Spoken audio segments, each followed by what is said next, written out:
Thank you all for joining. For those of you on the steering committee, I assume you all know who I am. For those who are not on the steering committee and are attending tonight, my name is Jenny Koch, and I work for a firm called RHI, and I'm the project manager for Cville Plans Together, which is the effort we're talking about tonight. Dina Roadside from RHI is also on the call.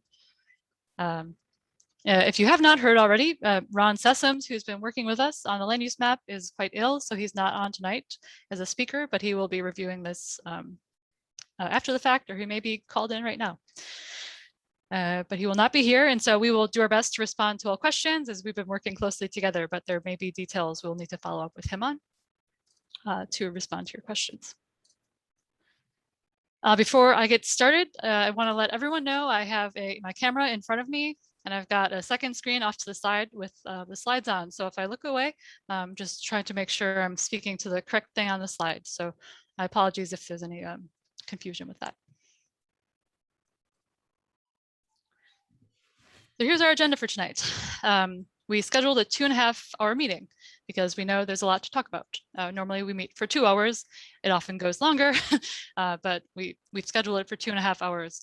And we don't intend to go much longer than 7 o'clock tonight. For those of you who were on the Planning Commission call last night, it was a rather long session. We received a lot of feedback from both Planning Commission and from community members. And we'll talk a bit about that tonight. We do intend to have a public comment period as listed here at the end, and we'll determine how much time is available for that at the end. And we may have a time limit for questions overall, as well as individual speakers. So if you'd like to speak at that time, you can use the raise your hand function on Zoom. I have also built in a 5-minute break. So when we get to that point, I'll ask the steering committee for maybe a show of hands if you all want to take a break or if you want to keep going through. I figured with the amount of material, you might either need a break or you might want to keep going. I have built in to the agenda or to the slides, as you may have seen, some specific stopping points for questions and discussion for the steering committee. And so when we get to those slides, we'll pause for a bit and we may continue on, and then we can always come back to questions. The first thing I want to touch base with you all is the schedule. And we shared a project schedule with the Planning Commission, sort of at a high level, bulleted list of major upcoming milestones. And then we updated, after confirming with them that schedule, we updated the graphic. And so this is the version from August 10th. It's up on the website. The red boxes indicate sort of where we are right now. And where we are is that we are revising the comprehensive plan. We're revising the future land use map and the chapters. Currently, there are two well, we have a meeting with Planning Commission scheduled for September 14th to go over the implementation chapter as a major feature, but also gather feedback on other chapters. We will likely have another work session with Planning Commission, but after following up on the discussion last night, but we will make sure you're aware of that if it's finalized. And then in the slightly longer term, currently we are scheduled to have a joint hearing with Planning Commission and Council on October 12th. And hearing with Council on November 15th about the comprehensive plan. So what we're working on now is finalizing these chapters to be reviewed by Planning Commission, and also making revisions or discussing revisions we made to the future land use map and contemplating additional changes. If you all were on the call last night, I know I saw some of your names and heard some of you on the Planning Commission call last night. There will be a lot of overlap. The slides are really similar to what we talked about last night, but I will go through the same thing, and perhaps you'll have additional questions or thoughts that we haven't heard yet.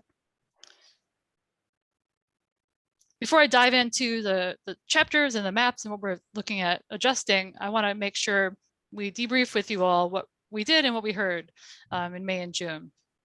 And we did meet with you all, or those of you who attended the meeting, I think on May 19th was our last meeting. And so at that point, we were partway through this public input period where we were getting feedback on the comprehensive plan chapters and the draft future land use map.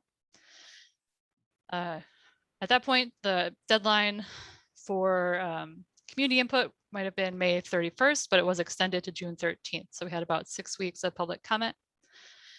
We had a variety of activities, as I'm sure you are aware of. We did pop-ups, we had an interactive map, had a feedback form and webinars and whatnot. So lots of different ways for people to weigh in.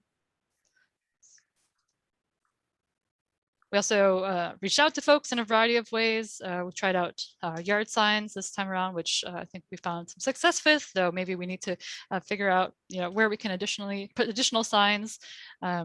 We also did some digital advertisements in the Daily Progress to try to reach more folks. Otherwise, we use similar methods we've been using, reaching out through the city's messaging listservs, doing flyers and door hangers, targeted locations, and social media ads. So from that May 3rd to June 13th period, we got sort of over 2,300 interactions with folks, and that was anything from an email to a voicemail to a comment on the interactive map or a survey submission. So within those 2,300 interactions, there were a lot of comments and questions and thoughts that were shared. And so we've spent a lot of time going through them to make sure we understood what was being said. We originally shared an initial summary with the Planning Commission at the end of June, and then we have now posted the final overall summary from that community input period on the website. It's linked in the document in Media Center, linked or shown here. We also shared recently an FAQ document with responses to some of those most frequently asked questions from that time frame. It doesn't respond to all questions that were asked. There were many thousands of questions, but we tried to pull out the ones that sort of represented some of the major questions. For the most part, we're not going to go through all the feedback we got tonight because we want to make sure we get your feedback on the other items, but I will recap some feedback we got on the land use map and the chapter when we get there. And I would just say again, the full summary is posted on the website, so I'd welcome you to look at that and let us know if you have any questions or comments about that. But the one thing I want to share was sort of who we heard from. And this is a chart that lists by neighborhood the sort of overall number of interactions we had by neighborhood. The orange represents a comment on the interactive map. Purple is email or voicemail. And then the light blue is the survey or feedback form submission. So as you'll see, we had interactions from throughout the city, but some of the major commenting neighborhoods were some of those that potentially were experiencing some of the largest potential changes in the land use map. Barracks Rugby, for example, North Downtown, Rugby Hills, Belmont, Carlton. I don't need to read them all. You can read them yourself, I'm sure. But so it varies by neighborhood, and we don't have this information for all the ways we got input from people, but where we could, from emails, from information that we got, we pulled out where people represent, what neighborhood they represent, and so that's what you see here. And the reason we're showing this is because it's important to know when we're looking at the summary of what we've heard, we want to be clear sort of about where that input's coming from, just so we can better understand what's being said. It's the same reason we look when we do more demographics on a survey, that we break down answers by demographics when we can. Final reminder here, this is where the summary is posted, and then we put the FAQ up. So I'll pause here for a second. Are there any questions about that May to June engagement period? And I guess I would ask maybe if we can use the raising hand function just for clarity, that might be useful.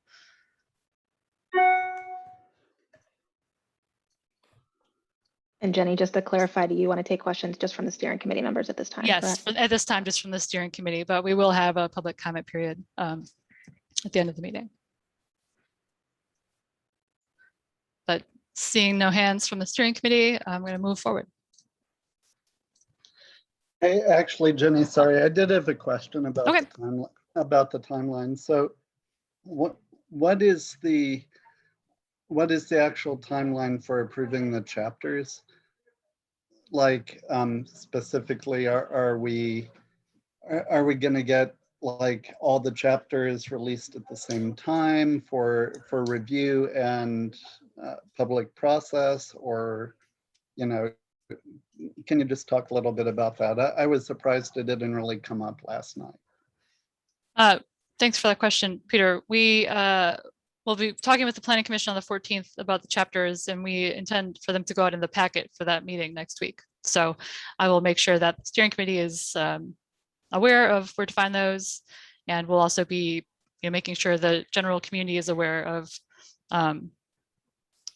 where to find those, and that feedback can be sent to us directly.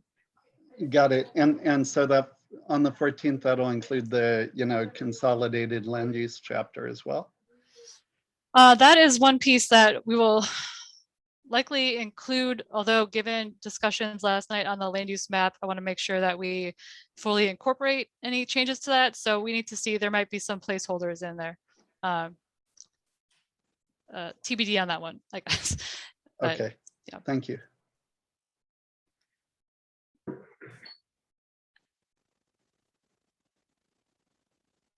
All right, so let's jump in then to the chapter.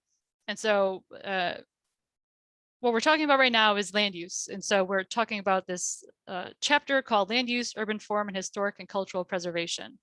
We're talking about this because that's where the future land use map lives. It helps to describe what the future land use vision is for the city, because it's more than just the map. It's many different strategies and goals.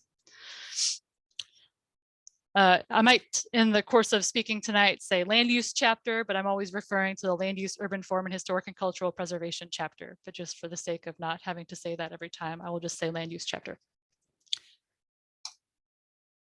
As a reminder, these are sort of the overall goals that are in that chapter.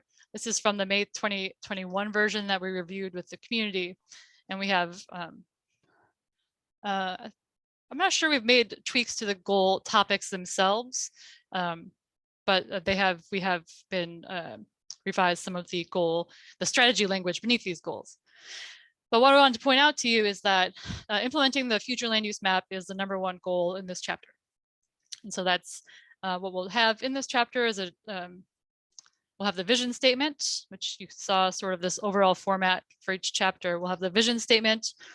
And then before we jump into goals and strategies in that chapter, we'll have a description of the future land use map, both the map, and we'll describe the different categories or any other features of the map.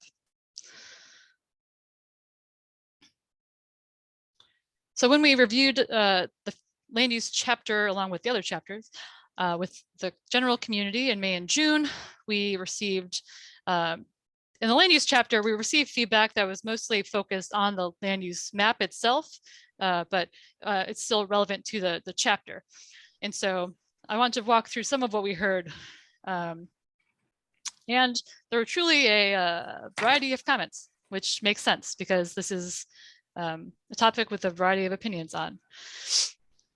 The boxed table on the left is from the survey form, whereas the list of other comments on the right comes from other places we received comments, such as Wikimap or emails. These are just some overarching themes that we heard. So in the survey, we did hear concerns about what potential increased density would mean for community character or preserving history. And we also heard concerns about height and scale. Jumping down a few lines, we also heard concerns about traffic and transportation and infrastructure. But at the same time, we heard a lot of support for housing, affordability, and density, having more housing in the city that's more affordable for more people. In the other sort of comments that we got related to the chapter, we have tried to incorporate into the chapter some additional notes about what it means to be sort of planning in a context sensitive way. And by that we mean, planning in a way that sort of feels comfortable in the setting that it's in without, we don't want to necessarily restrict it, but we want it to be sensitive to what's nearby. We also heard a lot about the connections to transportation with land use. How do people get around? If we're having more people living in a place, can we maybe focus on that as an area for improvements for walking or biking or transiting?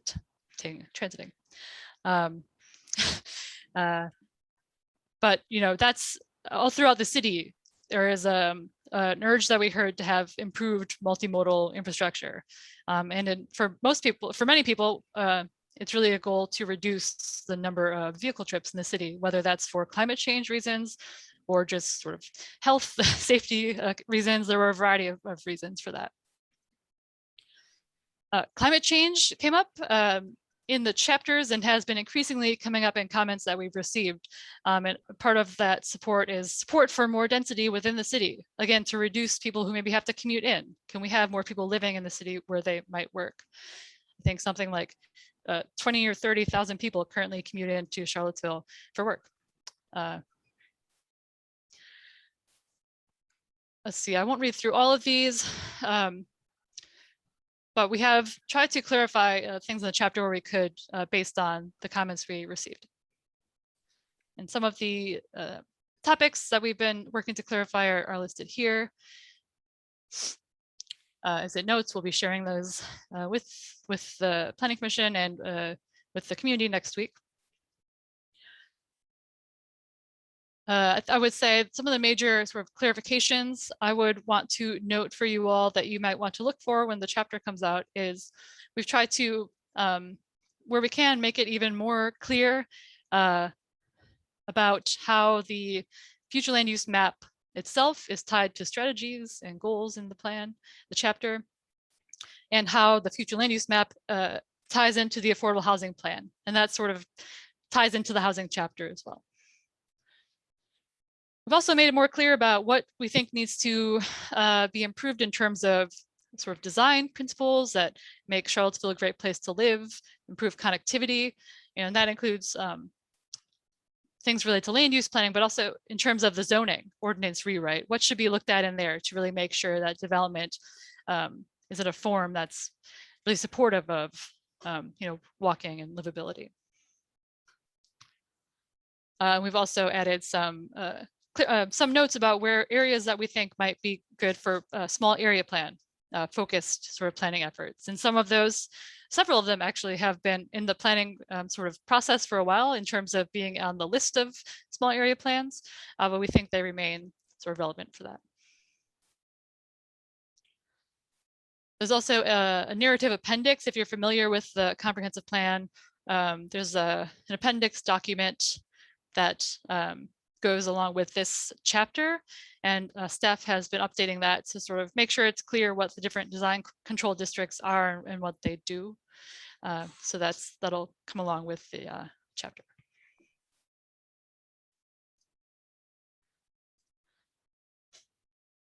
All right, are there any questions about the chapter from the steering committee?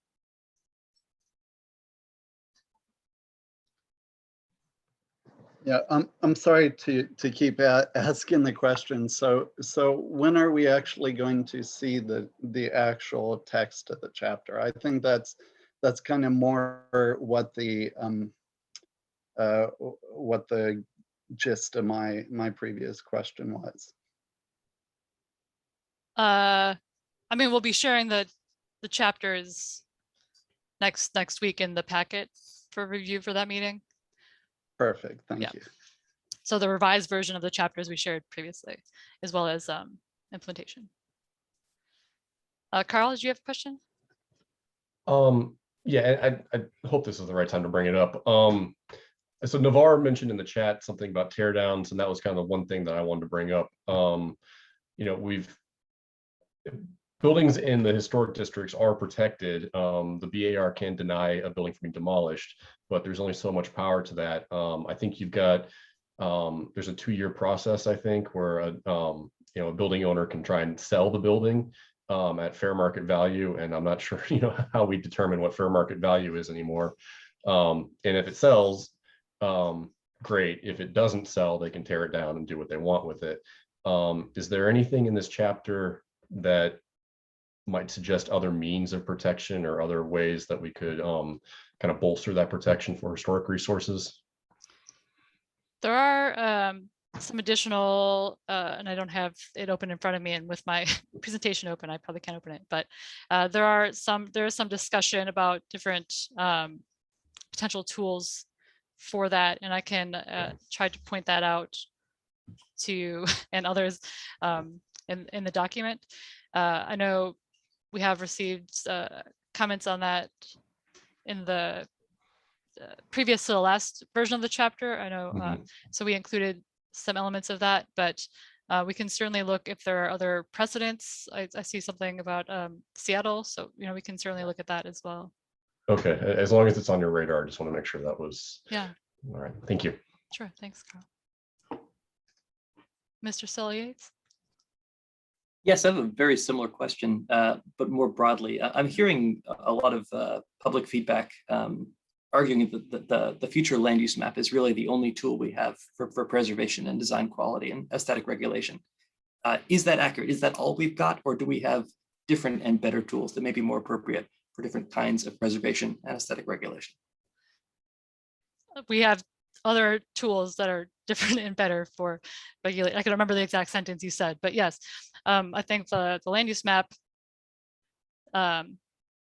is one layer of what the future vision is for the city, but there are other processes in place along with that. And the zoning ordinance as well is separate from the land use map. And I know I'm telling a lot of you things that you know, but the zoning ordinance update will be the next step in this process, and that will include more specifics about what development can look like and what can be done. All right. Seeing no more hands from the steering committee, I'm going to keep going. And I realize this is where I put the 5-minute break. So do we need a 5-minute break? Shall we keep going? I guess raise your hand if you would like a 5-minute break on the Zoom thing. No? All right. If someone wants to request a break later, feel free. We can break in the middle of the land use discussion. All right, let's get into it. So let's talk about the future land use map. Before we fully jump into it, I want to sort of debrief what the discussion was like last night with the Planning Commission, and I will also invite Lyle and Jody to clarify anything if I don't capture it all. But we had a long discussion during the Planning Commission work session last night. As some of you might have heard, it went until about 11:30, and we had I don't know how many comments, but we had a lot of comments from the public, and Planning Commission had a lot of great comments as well. And one major sort of theme that we heard is that, at least from the Planning Commission side of things, we need to rethink areas where we have reduced some of the intensity of development. And I'll talk about our reasons for why we did that as well. But the call we've heard is to do that, and to, in general, think about an overlay concept, which we will talk more about when we get to that slide. But my reason for bringing that up now is that I wanted to be clear that we have had this discussion with the Planning Commission, and so when we get to some of these concepts, it'll be really good to hear what your thoughts are, so that we can as we're making revisions, we can incorporate your feedback as well.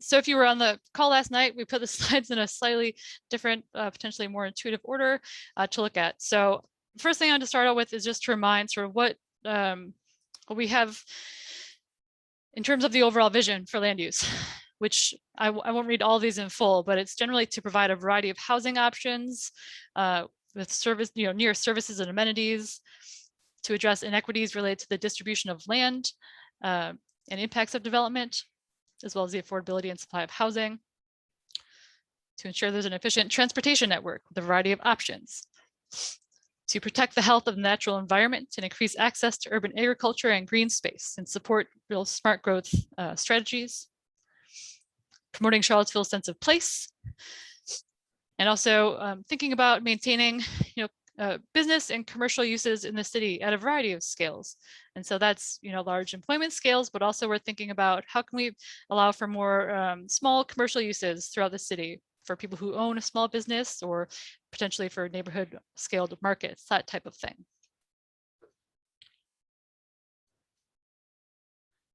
In terms of what we're thinking about with residential development, one of the major things we're looking to do is provide more housing options that are more affordable throughout the city. But within that, we're also looking at how can we make neighborhoods more walkable, bikeable, and transit accessible.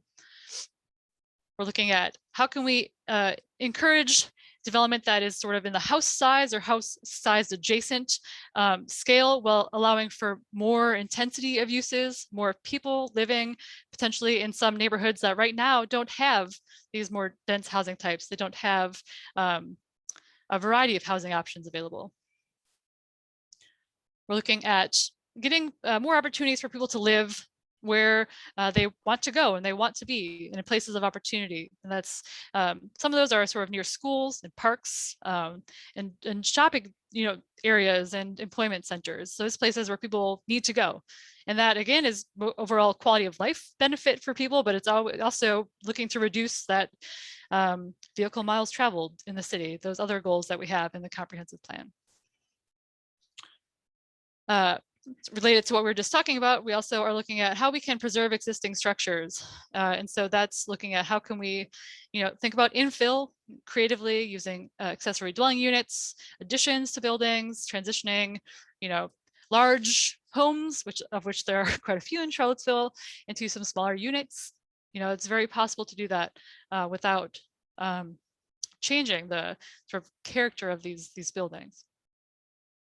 And then, as I mentioned previously, we want to look for ways to support commercial uses at a scale that really fits into a neighborhood and can be really useful to those who live in the neighborhood.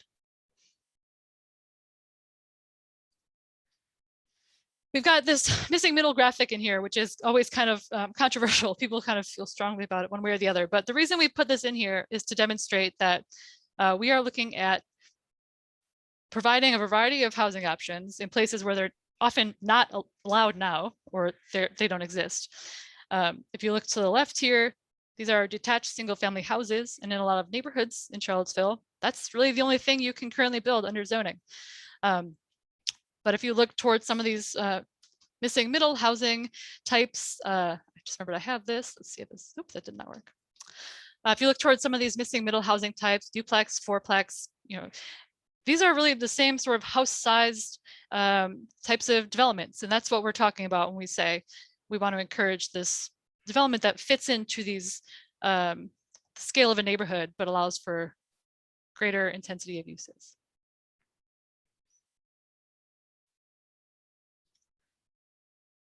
Before I move on, I just want to clarify, this is a graphic that was made by someone not on our team, by Opticos. This is not something that we are recommending in full for Charlottesville, sort of in this exact way. I just want to make sure that's really clear for those who are watching. So that's the primarily residential neighborhoods, although as I mentioned, we really are focusing on having some element of mixed use in those.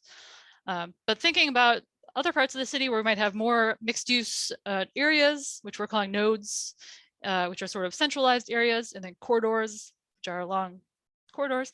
We're looking to use those to facilitate economic activity for business of a variety of sizes.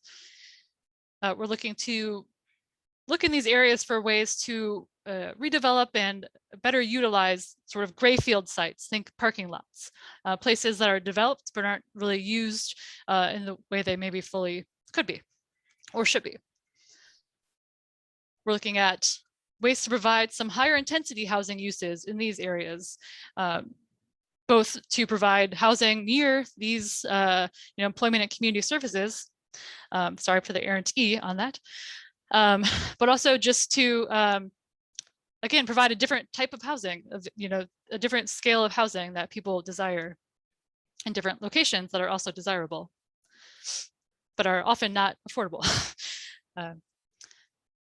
And then other things we're trying to do in these areas, without not all these sort of mixed use nodes and corridors are giant sized. I know you can think of some areas in Charlottesville where there are large buildings. People often call to mind West Main Street as a place that feels very tall and is tall.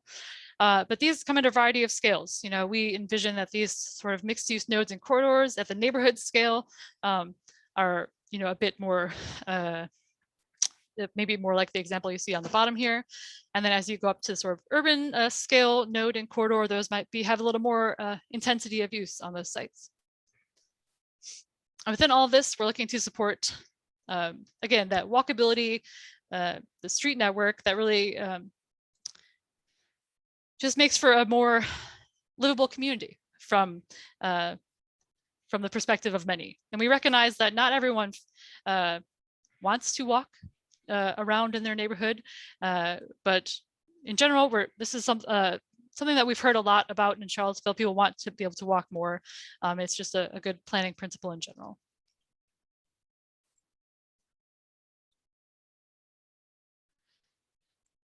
So I'm going to walk through a bit the map that we shared in May, and then the feedback we received, and then we'll go into the revised version. So this is the draft map that we shared in May, which we discussed with you already on May 19th. So I won't look at this. I won't talk through this too thoroughly. But you can see we just sort of talked through those different nodes and corridors, and you can see how we thought through those here on this version in May. The sort of major urban mixed use node is up on 29 and Emmett Street. You know, there's a large purple node, and that's a large area of opportunity. The SIA is another one down by south of downtown. Is another one of those larger nodes. I'm calling those out because I think sometimes they fade to the back, but they exist in this map. And then at this point, we had some mixed use nodes in more areas of the city than we do on the current map, which we'll talk about. And I'd certainly like to hear your thoughts on. In general, again, what our goal was here was to create these nodes and corridors, and not only mixed use nodes and corridors, but also looking at these residential areas and creating some corridors of higher intensity residential uses throughout the city. And so I'm looking at those medium intensity, those sort of tan colors, or I believe someone last night called it ochre, which is a good color for it. We were looking at creating those corridors as well. It's an overview of what we heard in May and June. It's a high level overview. Again, we had 2,300, thousands of comments, but this is sort of distilling down some of the major themes. Looking in the blue box, these were some what we're calling sort of ideas, ways that people want to see us enhance the map. Sort of the top comment we got, which came, there was a large sort of petition movement that came out. One item from there was to ensure displacement protections for Black and low wealth residents. One of the other, there's two other items on here that came from that engagement, which was folks considering up to 4 or 5 units in the general residential area was something that was requested within that. Other ideas we heard were finding ways to put additional infill development in currently single family areas. Let's see here. I've also already mentioned a couple of these toward the bottom, ensuring that land use is considered along with transportation and transit improvements. That was sort of a big, both an idea and kind of a concern that we heard that could probably fit in a couple of boxes here. And then again, we already talked about, we heard a lot of thoughts about other places in the city that people wanted to see us focus growth in, which, yeah, I'm not gonna lie, is oftentimes people were startled to see more intensity in their neighborhood, and they were suggesting there might be better fitting in another location. Our take on that is that we think it can work in both places. We need more throughout the city. Some concerns are listed here. I don't think we need to go through these. The one I would mention, and I say that because we've already touched on these. The one thing I would mention is student housing. It came up as a concern. And it came up a bit in the meeting last night with Planning Commission, quite a bit. And I think there are a lot of concerns about, are students really the main driver of the affordability need in the city? Will students just use all of the affordable units in the city? These are questions we've gotten. And our response to that has been, we recognize having a lot of students in the area does mean there are a lot of people who aren't making a lot of money typically, and they do have a need for more affordable housing, which does put pressure on other residents in the city. But we want to recognize too that students are a big piece of the Charlottesville community. Many of you were UVA students, I believe. And so I think we want to respect that as well as we're talking about students. Let's see.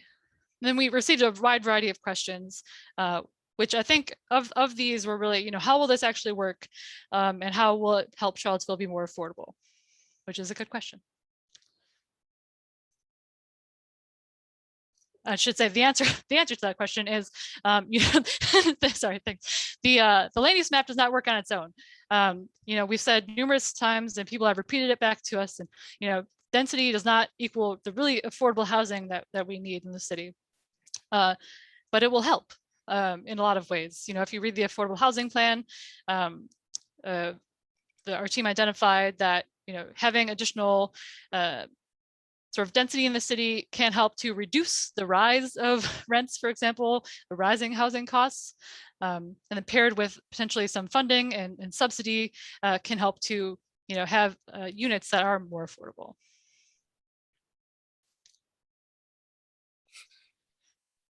So I want to talk through, so that was the public comment we got during that community engagement period. And I wanted to talk through the future land use framework sort of alternative that was presented to us by the Housing Advisory Committee. I do want to ask, Sunshine, would you like to talk through this or would you like me to summarize it? Either way is fine. Okay, well, why don't I give it a shot and then you please correct me if I'm, since you're here, might as well Okay. Use my resources. Feedback we received from some members of the HAC, including Sunshine on our steering committee, was that there was concern about everything that we'd been hearing during the community engagement period, which was, again, going back to that last slide, one of the major concerns was how will this actually lead to affordability? How can how can this protect people who might be susceptible to being at risk to development that's not done in an affordable way, to displacement? And so we have talked with Sunshine and Jan from the HAC a few times about this, and we incorporated some elements of this concept into our process. But as I mentioned at the Planning Commission meeting last night, we did receive guidance to further, to incorporate some more of these concepts. But in general, what the overall framework was, and I would just say the map shown here is sort of just the general concept, a map to demonstrate the sort of overall points on the left. But what the HAC presented to the Planning Commission on July 13th was one idea was that there should be a low intensity residential land use category, which there's sort of this orange here, 10th and Page, Fifeville, Rose Hill. And the reason that they've suggested this, having a lower intensity residential land use category below the general residential, is to, again, sort of protect those neighborhoods that might be most at risk to displacement impacts. The second piece of the suggestion is outside of those areas, keeping general residential, which at this time was up to 3 units, as sort of the base residential throughout the city. And then where I think what really one of the really big ideas here is allowing it's sort of an overlay concept. And they propose that we could allow medium intensity residential, which is that that tan color, or high intensity residential uses by right anywhere in the city if it met a certain level of affordability. If and only if it meets a certain level of affordability. There was also some suggestions to look at ways to have different levels of medium intensity and higher intensity residential in different parts of the city, as opposed to having those sort of static categories. And then also a suggestion to define the actual affordability thresholds within these different sort of the overlay districts. Sunshine, I'm not sure I completely did that justice. Do you have any clarifications you'd like to give? No, I think you got the gist of it. That's Okay, good. so we spoke with Sunshine again and Dan Rosenzweig from the HAC, and I believe the HAC had voted and voted to present this to Planning Commission on the 13th. I know we have a few other members of HAC on steering committee as well, and we have shared on this slide our sort of initial response to these concepts, which I'll talk through quickly. In terms of establishing a low intensity residential category for those sort of historically Black and low income neighborhoods, we proposed, instead of in the land use map showing a lower intensity, we proposed a sensitive communities overlay, and that's sensitive to displacement pressures. And we suggested that in the zoning process, that there could be an investigation of whether it would be most appropriate to reduce the intensity of uses in those areas, or provide other tools to enhance affordability in those areas, rather than on the land use map showing them at a lower intensity. Sort of combining the next few, rather than having general residential as a base throughout the city and allowing for medium or high intensity anywhere in the city if it met a certain affordability level, our concept that we put out this month maintains in general the corridors and amenity sort of focused development patterns that we had previously, although we have added an affordability, adding that an affordability requirement should be strongly considered for the sensitive community areas, as well as potentially for those medium intensity corridors throughout the city. I also want to note, well, I guess we'll talk about this in a second as well, but we have added a potential fourth unit suggested for the general residential if it's affordable at a level to be determined. And then we did not break down the middle intensity or higher intensity residential because it's sort of a part of the process to do that during the zoning rewrite. And we have sort of written into these land use categories that they must transition between different categories. And then we, responding to number 6, we have not defined unit affordability thresholds at this point, recognizing that there will be more analyses under the inclusionary zoning process to sort of define what those maybe should be. But again, after speaking with Planning Commission last night, and we received also hundreds of emails, I would say, in support of maintaining some of these concepts, potentially allowing for some level of medium intensity residential throughout the city. If I believe the proposal was if 51% of the development is affordable. We also we heard the importance last night from the Planning Commission of sort of reaching the goal of these number 1 points on here, which are to protect these sort of at-risk areas. And so we'll be looking to make sure we've got a strategy there that is functional.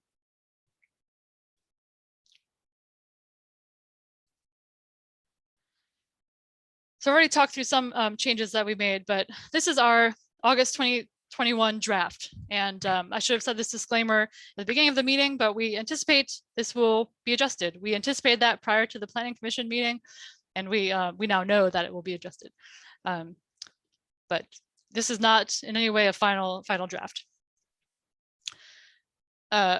I will walk through some of the changes. Again, for those of you who were on the call last night, I'm sorry you have to hear me say these twice, but I think some of the major changes might jump out to you just looking at the two of them together. So on the left here is May 2021. On the right is August 2021. So this is the right is our current draft that's that we shared last night. And we looked at a few things in this revision. One is that we did, in some areas, decrease the number of areas in a community with medium intensity residential uses. And it is partially a reaction to what we heard. But there are also some locations where it was pointed out to us where there were environmental constraints or whatnot that maybe would have constrained what could be built. But some of those locations are, let's see, Lewis Mountain is the biggest change, I would say, on the map. We did maintain, and I think you all know where Lewis Mountain is, but I can circle it. We did maintain Alderman Road as a medium intensity corridor, but we did pull back a bit. And the reason for that was we did hear a lot of pushback against it, but one of the major reasons we thought was that we were finding in several places on this map, this corridor sort of concept of development. And our reason for that, which we've reiterated a bit, was to really help to focus areas of investment in this improved, walking, biking, transit infrastructure to get people around. Let's see, we also did in North Downtown, for example, sort of reconfigure a bit some of the medium intensity residential. Some of that was environmentally sort of complicated areas up by 250 that was pulled off. We did extend up Park Street a bit. I know it may be hard to see on here with all the labels, but we did extend up to Park Street slightly, recognizing that that was a natural continuation from downtown. And then we did extend a bit in Belmont Carlton corridors along Elliott and Avon Street. And we heard a lot of people who supported additional intensity in Belmont when we did outreach. A lot of people who live in Belmont and said, I want more housing in my neighborhood. And so we took that to heart. In terms of the non-residential uses, there are several places where we removed those pink nodes or in corridors, the darker, the mid-sized pink, mid-colored pink and the lighter pink. And those were areas that we did hear concerns about. Been responding to those concerns, we've realized that in a lot of ways, we were looking to have a scale of commercial uses in those areas that would be supported within the medium intensity residential land use anyway. And so we figured that we thought that might be more appropriate in some of these locations. We did, let's see here. We removed the corridor mixed use, neighborhood mixed use from Rugby Ave, just off of 250. That was one of those locations. And then along Locust, right by the park as well as the node, the neighborhood mixed use node at Rugby and Barracks and at Meadowbrook in right off 250 and Greenbrier. Pardon me for a second. One thing I think I forgot to note last night, we've changed the way we're showing cemeteries on here. There's a thick green border around cemetery.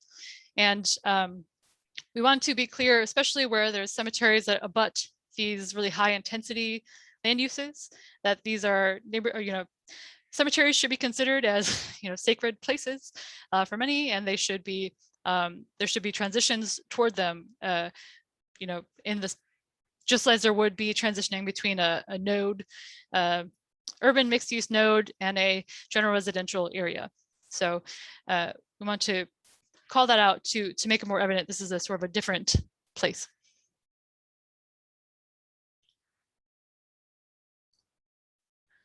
I won't walk through all of these again, but if you want to go through and look at where we made some adjustments, you can look at those on these slides. We've pointed them out.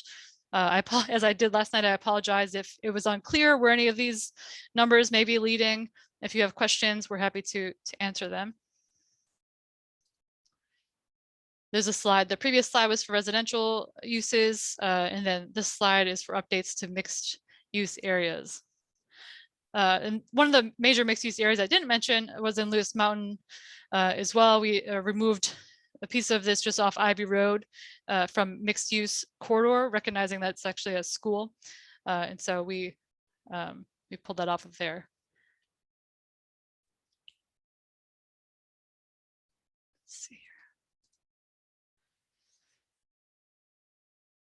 I'm interested to hear what you all think about the idea we put forth about the sensitive communities concept, which we talked about with Planning Commission last night, but did not get into a deep discussion about. So, we'd be happy to hear from anyone on this.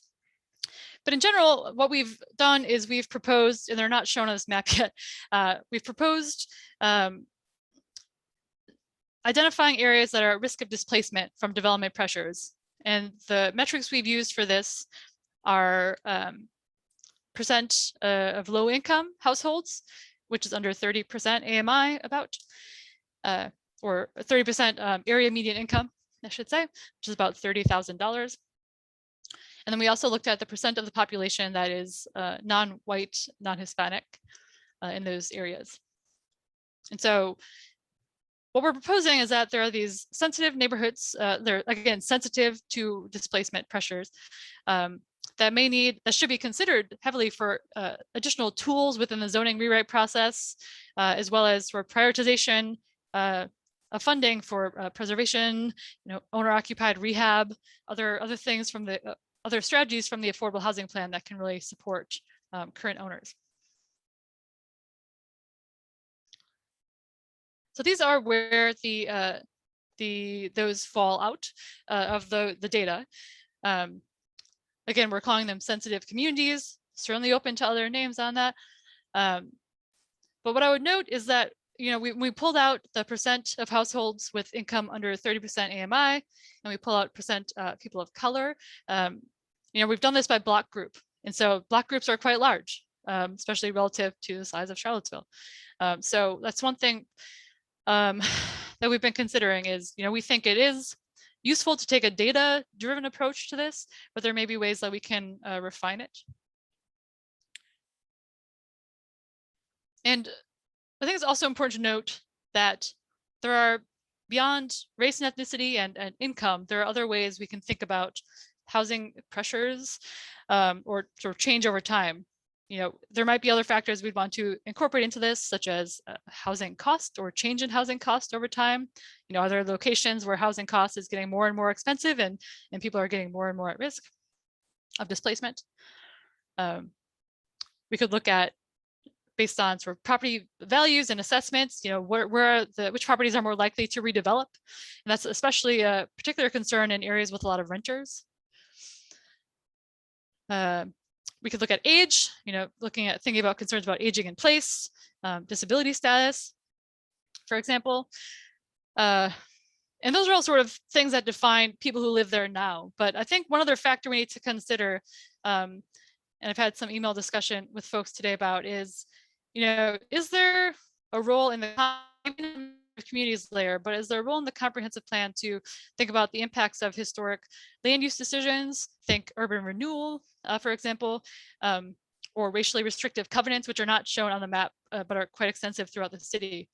Is there a way to think about how to respond to those areas within some sort of targeted action in the plan? Let's see. So I don't have a stopping point here, but I would like to stop and get feedback from steering committee on what we've discussed previously, which is the map itself and the sensitive communities layer. I'm trying to find whichever best spot might be best here. But Brandon, if you want to go ahead. Cool, thank you. Hey, everybody. So I had two questions. I'll start with the easier one. So when you talked about the mixed use change in certain neighborhoods from the May to the August, can you clarify that for me? So you took the pink out and just kind of left it as the medium intensity. Is that with the thought that medium intensity would allow some mixed use for services or other things in those areas? Yeah, the That's a good question. The medium intensity residential, as with the other residential districts, per our proposal, would allow commercial uses and sort of services within neighborhoods. Okay. Yeah. I just want to clarify. So Yeah, that makes sense to me. So then the other question then, trying to understand the difference. It sounds like what you're shooting for in the sensitivity areas is more flexibility within those areas rather than just saying it's a blanket low intensity area for development.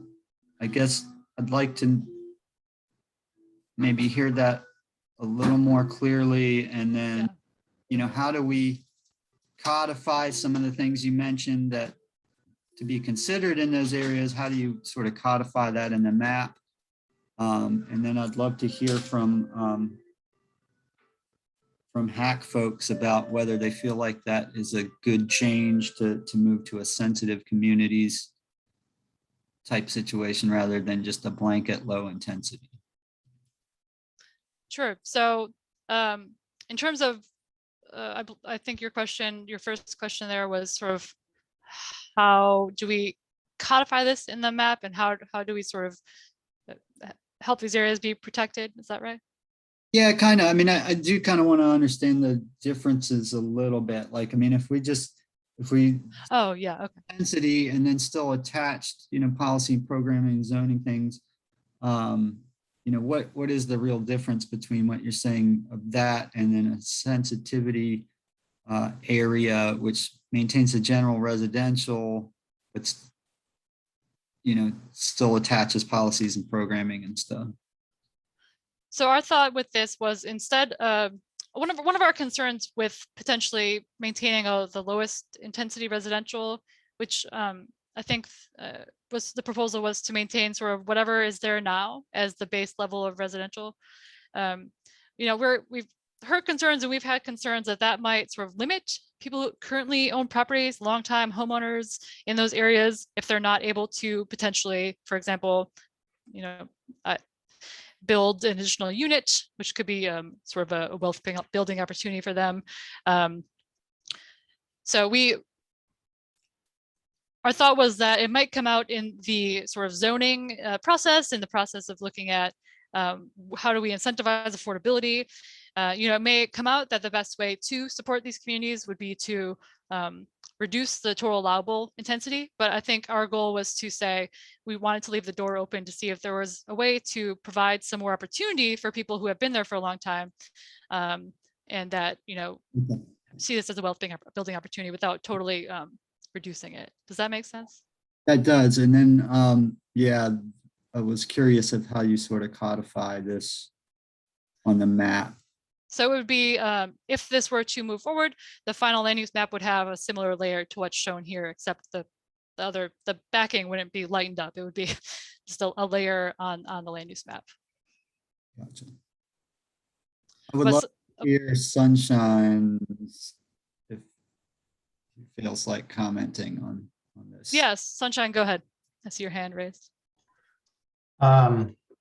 Thanks for the prompt, Brandon. I think, you know, in the couple of thoughts on this in particular, this follows in line, I think, with what Dan and I were suggesting, which is the idea that there is special attention needs to be paid to make sure that that displacement is minimized as much as possible in areas that have historically and are currently experiencing heavy gentrification pressures. Our initial proposal was an idea. It's not. I don't think that either Dan or I are attached to that particular version of a way to get at that issue. I think the point that Jenny is bringing up around that there is opportunity for, or there's less opportunity for wealth creation when you maintain existing densities as opposed to allowing for growth. I think it's a double-edged sword there that's very difficult to walk that line, because on the one hand, without the sufficient protections, it's true there is wealth creation, but that's wealth creation at the potential wealth creation on the backs of people who have been historically displaced. So I'm talking around this issue a little bit because I don't have 100% clarity on the right way to do this either.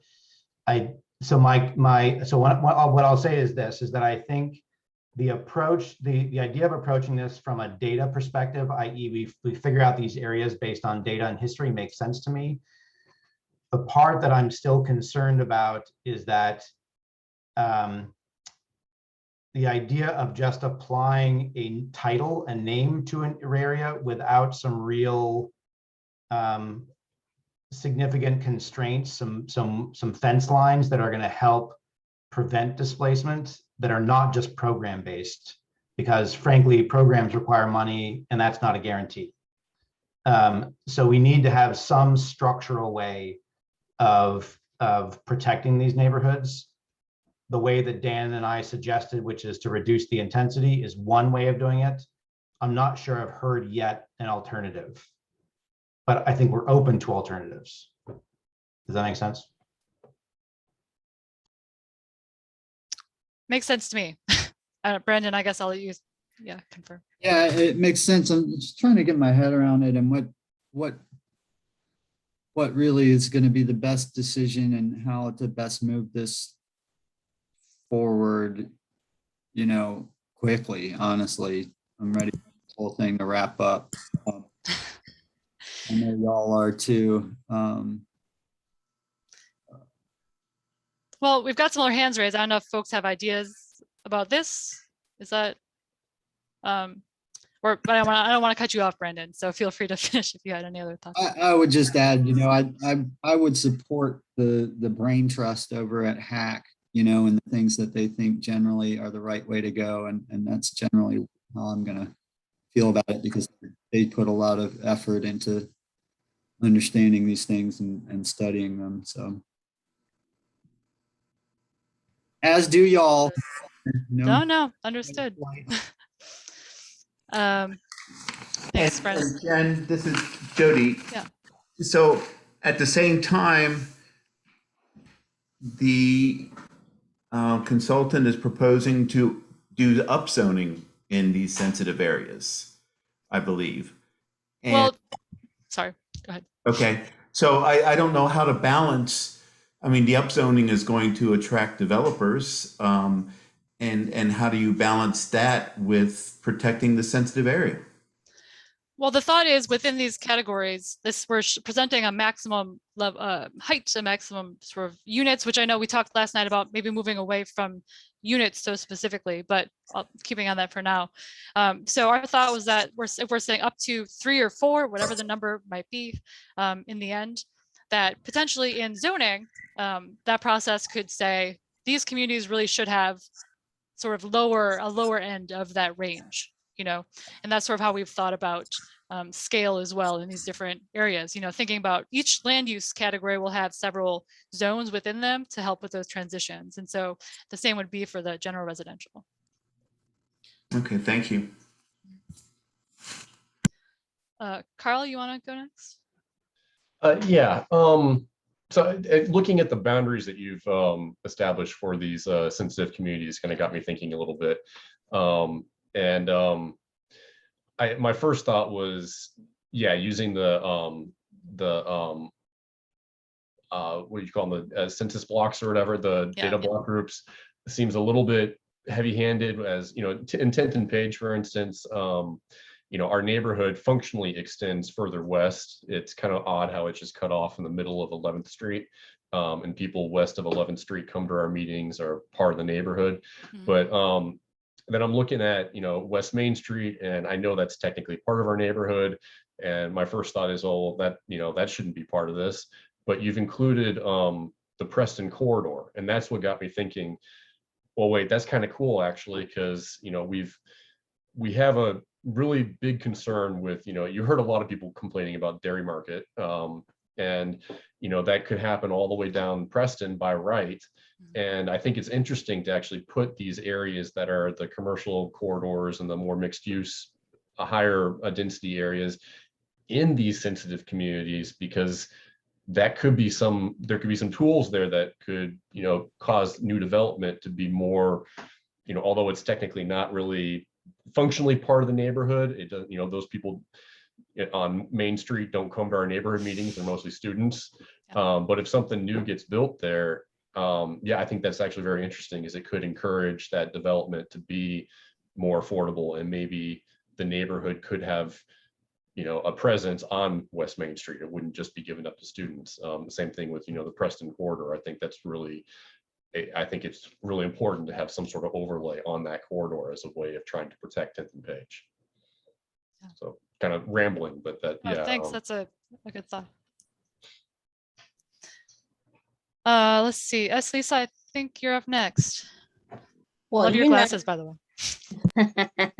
well, you know, we've talked extensively about adding an overlay to show historical wrongs, historical redlining, to keep us in focus of where this growth, high density is going to be, to ensure that the historically African-American and low wealth areas don't continue to be taken advantage of. And when we're deciding where these sensitive community areas are, which looks to me that they're just the traditional areas where African-Americans and low wealth communities reside. That's an interesting name, sensitive communities. Sounds like a politically correct name that doesn't come with a lot of description, but that's what we're talking about. So please, as I've told you before, consider this overlay, make it a part of everything that we do so that we don't continue to impact these communities, which I think from the Planning Commission, and I'm not speaking for the Planning Commission, but a lot of their feedback last night was directed around that, and having more changes to this map based on the louder voices that you heard from communities that didn't want the growth or the density in their areas. So I know that there's going to be change, but please let's keep this in focus and consider the overlay of historical wrongs, and make sure that that helps to guide us when we're talking about being sensitive, being aware of sensitive impact of these. I think that is vital for housing and for renting. And if we want to make the city feel more welcoming to everyone, and not just the people who have the loudest voices at the meetings or who have the time to show up for the meetings. And I think that's where some of the frustration came from last night, that a lot of these changes was around most of the individuals who had the time to show up, or who had the ability to write a lot of emails, to organize.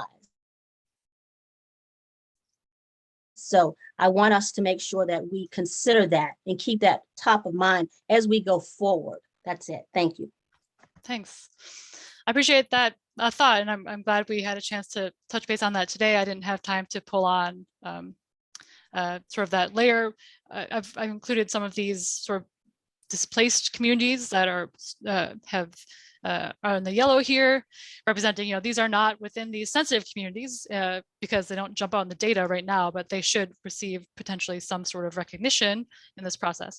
And the thing you mentioned is this racially restrictive covenants, you know, mapping Cville, which extends throughout the city, which does include, you're right, some of the areas that we pulled back some of the medium intensity from. But I do want to call out the fact that this general residential level, which we're suggesting up to 4 units, you know, per lot in these neighborhoods that have very large lots where there could be subdivision and whatnot, there's still a lot of potential for change in intensity. But I fully understand what you were saying.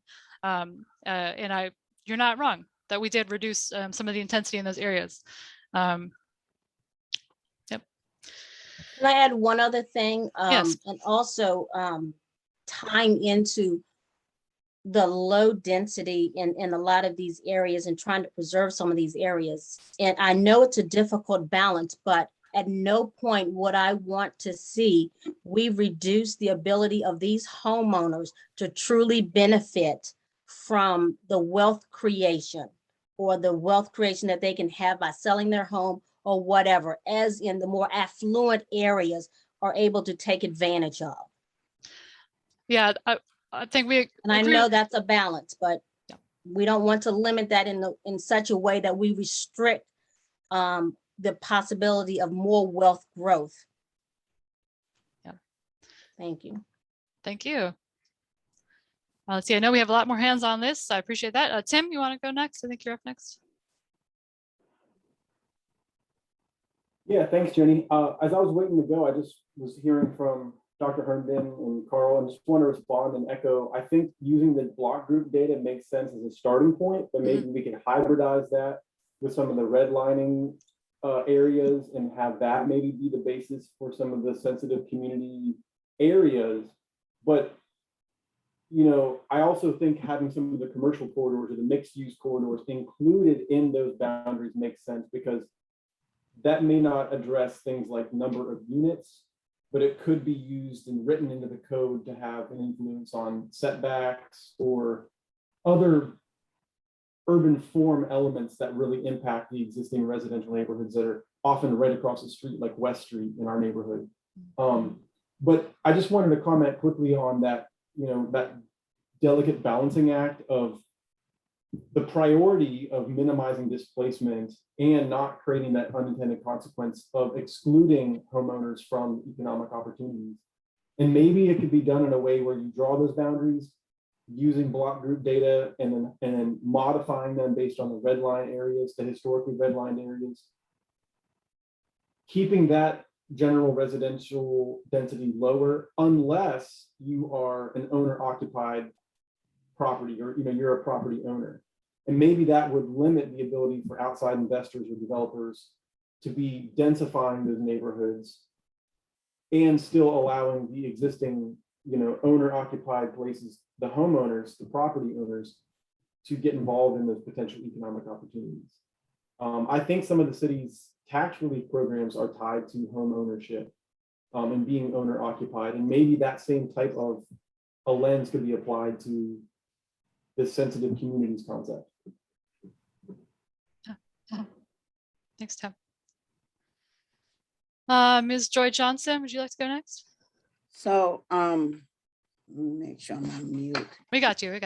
So, I ditto to things Ms. Herndon have said. That's part of some of the things I was going to put on here also. End of the day for me, the finding affordability is going to, for me, it's still is going to create a problem for people who are making less than $60,000 a year. And when you talk about the wealth creation right now, right in the 10th and Page neighborhood, you cannot buy a house unless it's about $300,000 or $400,000. Yeah. So again, you're creating wealth creation for whom? It's still not the people who live in the sensitive neighborhood. And there's a lot of working class people in those neighborhoods who do want to become homeowner. Right now, Habitat has a long list because that's the only way they feel like they can find or to purchase a home. I know PHA has a program. Some people get it through there also. And so that concerns me. Their central building, every time I drive by there, what it basically say is buy African-American neighborhood, buy. And so I don't know, I haven't been saying anything because I'm trying to understand how is this gonna stop the gentrification? How is this going to stop or to repay the debt that is due to the folks who have been living in those neighborhoods? I know people losing their homes every day in the 10th and Page neighborhood. It was Fifield, now it's 10th and Page, and it soon will be Rose Hill. So I'm just trying to wrap my brain around it. I agree with what a lot of people have said on here, but there needs to be a true definition of what affordability is. Who is it affordable to? Agreed. And I would say I appreciate your comments, Joy. The one thing I would harken back to is the affordable housing plan, which has been approved, which includes sort of levels it defines different levels of affordability to be targets for certain levels of funding, including half of the 10 million a year targeted at, I believe, 30% AMI or less. Sorry, go ahead. No. Oh, okay, sorry. I thought you had. And so I think within that framework, we'll be moving forward to look at the inclusionary zoning policy when we move forward to the next step. And that was part of the reason we wanted to define. So how, I hear you, I understand that has been approved. And that's what kind of drive me a little crazy, is that all of these pieces is being approved, but they don't merge together, or it doesn't seem to merge together for the benefit of everybody who lives in the city of Charlottesville. Well, so in the affordable housing plan, as you probably recall, there is sort of different sets of recommendations. And so what we've tried to do on the map is to respond to that land use piece, which included this sort of soft density, which is what the general residential and part of the sort of medium intensity residential is, as well as looking at areas for this higher intensity residential and higher intensity use in general, these mixed use areas that could be targets for funding where there can be required levels of affordability. So yeah, one way we'll be looking to support that further, again, is this inclusionary zoning analysis. We'll look at, what incentives are there, what requirements are out there where we can put these in place and have them actually be protective of communities while still actually happening. I'm on the committee, and I just want you to know that people are frustrated because they're not understanding the people who live in the sensitive neighborhood are frustrated because they're the ones who are not speaking the loudest, who are still not understanding all of the pieces. So I'm done. Thanks, Joy. And I think that speaks to the fact that we, maybe need to communicate this better in some of those neighborhoods, and perhaps these neighborhoods that are outlined here would be a really good place to start. And this has been where we focus some of our, door-to-door efforts, trying to get out to people. But I think we can always do more, especially as hopefully, if and when COVID's not a factor for us or others that we're speaking with as much. But thank you, Joy. Brendan, do you have your hand raised? I did. I wanted to kind of segue into a similar issue that's kind of gnawing at me. So the reduction of the medium intensity in certain places, I think it's important to recognize. So our sensitive neighborhoods, right, and our historically oppressed neighborhoods, some of that work was done to benefit others in the community. And I think it's important to acknowledge that student use of affordable housing is typically, especially right now, moving towards our sensitive neighborhoods. And when you reduce, if you keep sort of a low intensity at, say, Lewis Mountain, Rugby, places like that, which are also close to UVA, but don't have student housing really there, I think it's a mistake to reduce the intensity in those neighborhoods. And I think there's a lot to be said for those neighborhoods also bearing some of the burden of student housing, and without sort of a better increase of what's available in those neighborhoods, that's just going to spill into 10th and Page and Rose Hill, Fifeville. Well, again, that's part of the goal with that, having some sort of whether we call it sensitive communities, which I understand might not be the best term, but something where we say, maybe this is not, allowed to have up to the maximum level of development, where some of these other areas near the university are allowed to have up to 4 units, for example.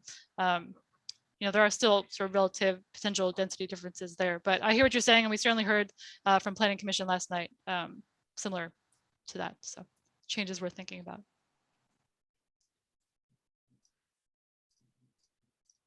All right. I'm going to keep going through. Brendan, your hand's still raised. I assume you're. Do you have another? Okay. Thanks.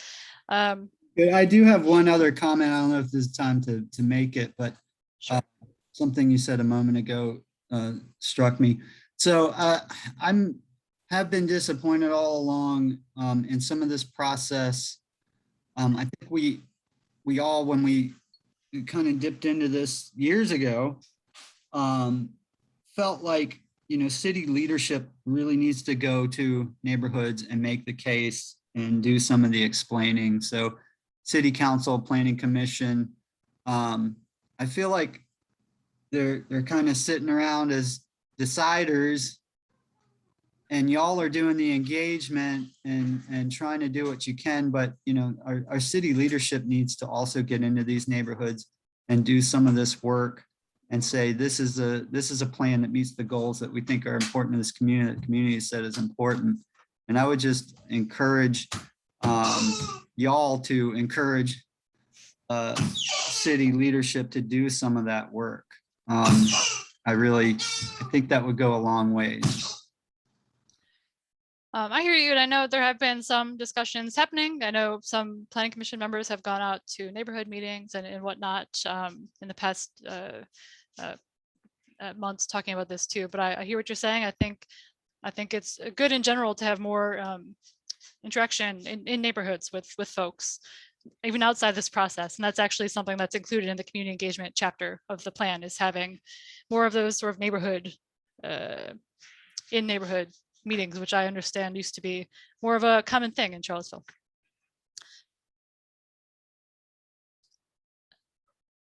All right, let's see. Yeah, I just want to add, Jenny, this is Alex. Brandon, you are right. In the past, Planning Commission did a visit with neighborhood groups. Right now, staff is doing it at the request of the neighborhood groups, but with the resurgence of COVID, everything we do right now, for the most part, is virtual, but I just want to let you know that that point is well taken, but staff is doing it right now, but because of the COVID, we kind of put a break on that. Yeah, and I totally get that. I mean, and it doesn't even have to be in person. I just feel like there's a real lack of our elected and appointed leadership in this city, not so much the staff, going to the public and saying, this is the thing we're doing, and explaining it. And, I think that would go a long ways. I wish that would go a long ways. Okay. There's 5 city councilors, all who should be able to articulate the goals of what this plan's about and be able to explain some of it. And I wish that would happen. Maybe it's not too late to happen before it comes down to a final decision from city leadership. Okay, good. Let's see. Did we get Valerie into the meeting here? Okay, I tried to promote you a couple of times and it wouldn't let me. I saw you're in the attendees. Can you hear me? Yes, we can. Sorry, my connection is bad. But I have 2 comments. Okay. One, I do think it is important that we maybe do a chapter or a blurb about the history of Charlottesville and what it means in terms of the racial covenant and redlining and R1 zoning, because there are a lot of people in neighborhoods that don't understand what racism is, and R1 zoning is historically racist. And even though like white folks in these neighborhoods are taking advantage of historically racist issues and acts, people are taking advantage and profiting and living great lives due to racism. So as I feel like, as Charlottesville talks about equity, we definitely have to talk about equity and what that looks like and what that means in terms of sacrifice and compromise for our white neighbors in these white neighborhoods, because that's not, I don't hear a lot of sacrifice in that aspect, because a lot of historically Black neighborhoods and neighborhoods have bear the predatory. As we talk about, going into my second comment, as we talk about affordable housing and housing stock, how is that going to happen now that you propose the downzoning of some of these neighborhoods? So in terms of how, we do still think that we think that this map can support affordability goals, even though they might be lower intensity in some places than they were in the first version.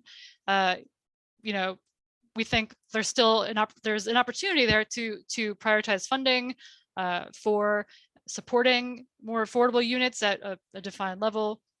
And there are a lot of areas in the city where there are mixed use areas, there are medium intensity areas that do support under the land use categories, those sort of medium intensity or higher intensity mixed use potential uses that really can make use of some of those funding opportunities that can either incentivize or require affordability. But there is a lot yet to be worked out in terms of no matter what the plan looks like. If we have an overlay, for example, we have to figure out how does that actually, how do we incentivize affordability so that units are actually built so they're affordable, no matter what we're putting out there. And so I think that's a big piece of tying this into the affordable housing plan, but also as we move toward the inclusionary zoning aspect, really codifying in some ways some of that. Okay, so downzoning some of these neighborhoods that you talked about downzoning, where is that extra upzoning going? In terms of where's the shift? If it's not going to happen in that neighborhood, where is it going to happen? Is it going to happen at all? Or are we still going to be does the new map support the affordable housing strategy plan? And if so, how? When the map is recommending less housing in certain areas. So the map we're proposing now, this August version, does reduce in some areas the intensity, let's think some of these medium intensity corridors, but it's still much more than what's currently allowed to be built if this were to move forward to zoning. So I see what you're saying with downzoning, between the two maps, but in terms of what's allowed there now, it's, in some cases allowing, 4 times what would be allowed there now, which works really well on these, on many of these lots. They're large lots, there's plenty of space. But the way that's tied into the affordable housing plan, the land use element of the affordable housing plan calls for soft density increases, which is that sort of general residential use and some of the medium intensity use. The affordable housing plan also calls for higher intensity multifamily uses. And so those are supported in the mixed use areas on the map, which include those large purple areas and the pink areas. And even the business and technology sort of mauve areas, but also includes some of the higher level, higher end of the scale with the medium intensity as well as the high intensity. So we've tried to provide, I think we have provided opportunities for achieving those land use goals, but I hear what you're saying, and I think we've certainly heard a desire to see more areas where a higher intensity would be possible.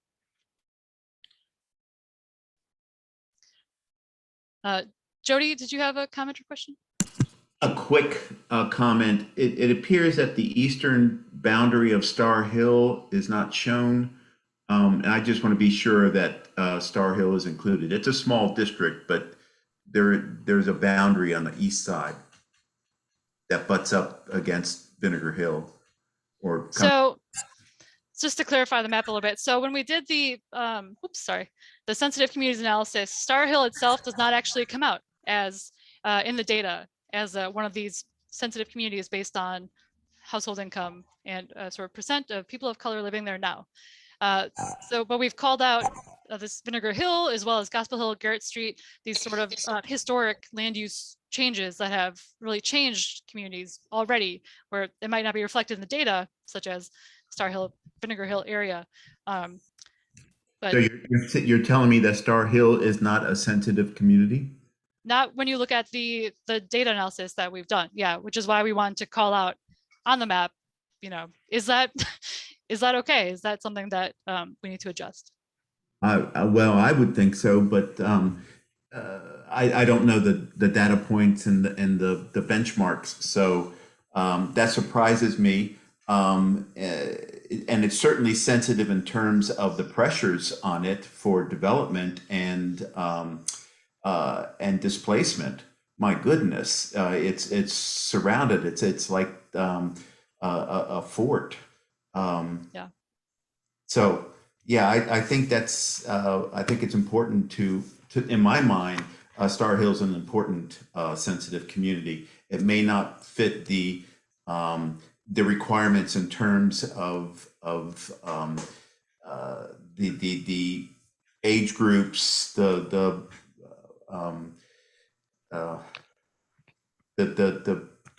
financial requirements, but it's certainly a historically Black community that is experience a lot of development pressure. Yeah. Thanks for that. Yeah, we agree. I mean, it was surprising to not see it jump out, but understanding, you know, the data, it sort of makes sense. But that's why we want to have this conversation. So I appreciate you bringing that up. Let's see here. All right, I'm gonna keep going here because I do want to make sure, if we can, we leave maybe 20 minutes, 15, 20 minutes for community comments at the end. But I do want to walk through, so we've talked about sort of spatially how things have changed on the map, but I want to walk through some ways that we've adjusted things in sort of the descriptions of these categories. The red text, I know it might be kind of jarring, but it's meant to call out where we change things. So this is the general residential category, which originally just called for up to three unit dwellings. We've now added something that says up to 4 unit dwellings if the 4th unit is affordable at a level that would be determined in the zoning process. We had a discussion last night about, you know, will that actually mean there'll be a 4th unit? You know, how do we ensure there will be a 4th unit with that type of thing? And I think that's a consideration for, again, for anything where we're saying if it's affordable, you can do more. We need to make sure that people will actually do that. And yeah, as Lyle mentioned, it often has to do with subsidies. We also added some additional notes to sort of the form of residential areas, both all of these residential areas, to note, just to clarify that when we go to zoning, we'll be sort of defining what the form of buildings will be, how we determine if it's compatible with the neighborhood, how do we deal with, you know, lot coverage, topography or slope conditions, parking areas. And a lot of that's important because if you see, there's other places that have done this where they've taken R1 zoned areas and upzoned them to 3-4 units allowed. And in some places, they're not seeing any, you know, big changes. And we're only a few years into most of them, and we've had a pandemic, but still, there's not been a lot of changes. And some of the analysis that we've been seeing says that's because they're not changing other elements of the zoning to support it, to really support these units. And so changing things like how big can lots be? Can we have smaller lots? You know, do we need as much parking? You know, there's different considerations that we can put in the zoning to really support these general residential uses. So we do get some of these uses in neighborhoods. In terms of height, we did propose having originally up to 3.5 stories, and we did propose having 2.5 stories in this round. And that has to do with concerns we heard from a lot of different folks, I would say, throughout Charlottesville, concerned about scale. And we believe that 2.5 is still, you know, a good form in which to carry these units. You know, especially given the sort of size of many lots in Charlottesville, there's a lot that can be done. But we have had a lot of conversation about whether that's appropriate or whether that would potentially reduce the potential for potential development. And we heard from a smaller scale developer last night who said, yes, it would potentially reduce that. So that's something we're certainly considering. Looking at the medium intensity residential, you can see here where we call out where it is on the map. I like these maps that Ron made because they really jump out at you where things are. Changes that we made here, we clarified again, this thinking about, house-sized buildings. And a lot of places that might be, it looks like a house from the street and it extends back further.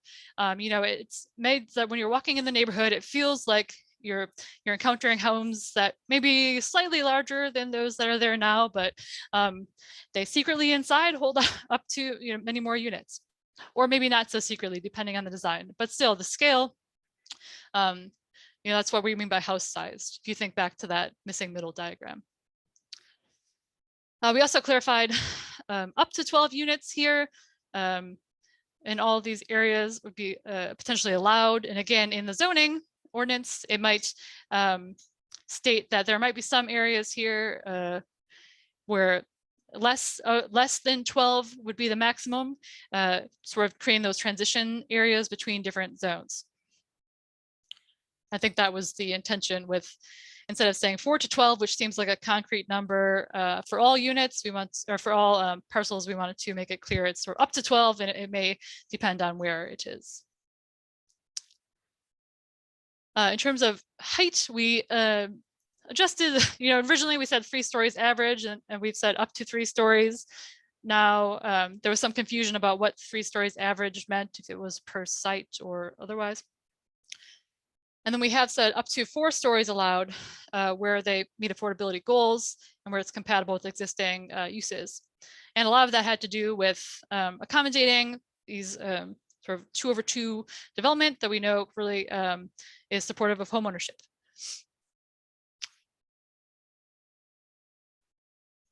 Looking at the higher intensity residential, we did not adjust much in the category itself.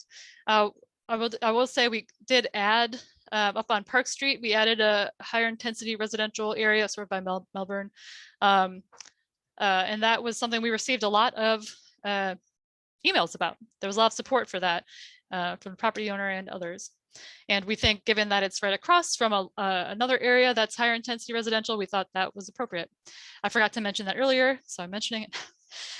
But here, the only update we made on the description was to define that, to make it clear that zoning tools will define what these buildings will look like. With the mixed use nodes and corridors, we did not adjust much in the categories. There's no red on here. We didn't update any of these from what we talked about previously. We did update one of the precedents here in the neighborhood mixed use node, trying to indicate this is sort of the scale we're thinking of with that pink area. These are the mixed use corridors, as well as those business and technology areas. Again, we did not change these descriptions for the most part. The one thing we did clarify was that in the urban mixed use corridor category, we originally said 5 stories or up to 8 at key intersections. And we've clarified that by key intersections, we're thinking the sort of intersections of those main roads in the streets that work plan, which is sort of how the city defines the major streets in the city. I'm sorry, it just started completely downpouring outside. Hoping I don't get flooded. But we didn't change either of the neighborhood mixed use corridor or business and technology mixed use. Getting to the last few slides here, it was important to us to note that, again, just to reiterate, land use is not zoning. It's very related to zoning. They're tied together, but they're not the same. And there are things that will be considered as we move forward as it's implemented. We've already talked several times about how final maximum height for each parcel might be determined in zoning, allowing for step downs, transitions between uses.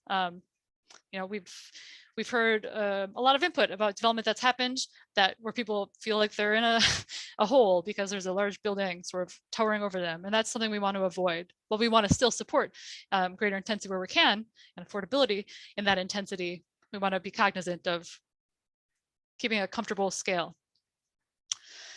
We mentioned the design control districts already, but it's important to note there are these existing design control districts, for example, with historic districts, and there are review processes that happen here. I know some of you sit on these groups that make these decisions, and so you could probably speak to them better than I can. But in general, we think that there are opportunities within these districts to still achieve greater intensity while maintaining the sort of aesthetic or other scale and character features that are required.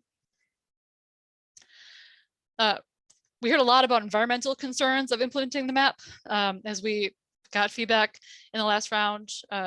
If you visit any planning commission meeting, you hear about critical slopes when they're reviewing site plans. We also heard a lot about protecting the river and stream corridors. There is a layer on the map that identifies where those are, the 100-foot buffer, but it goes beyond the 100-foot buffer.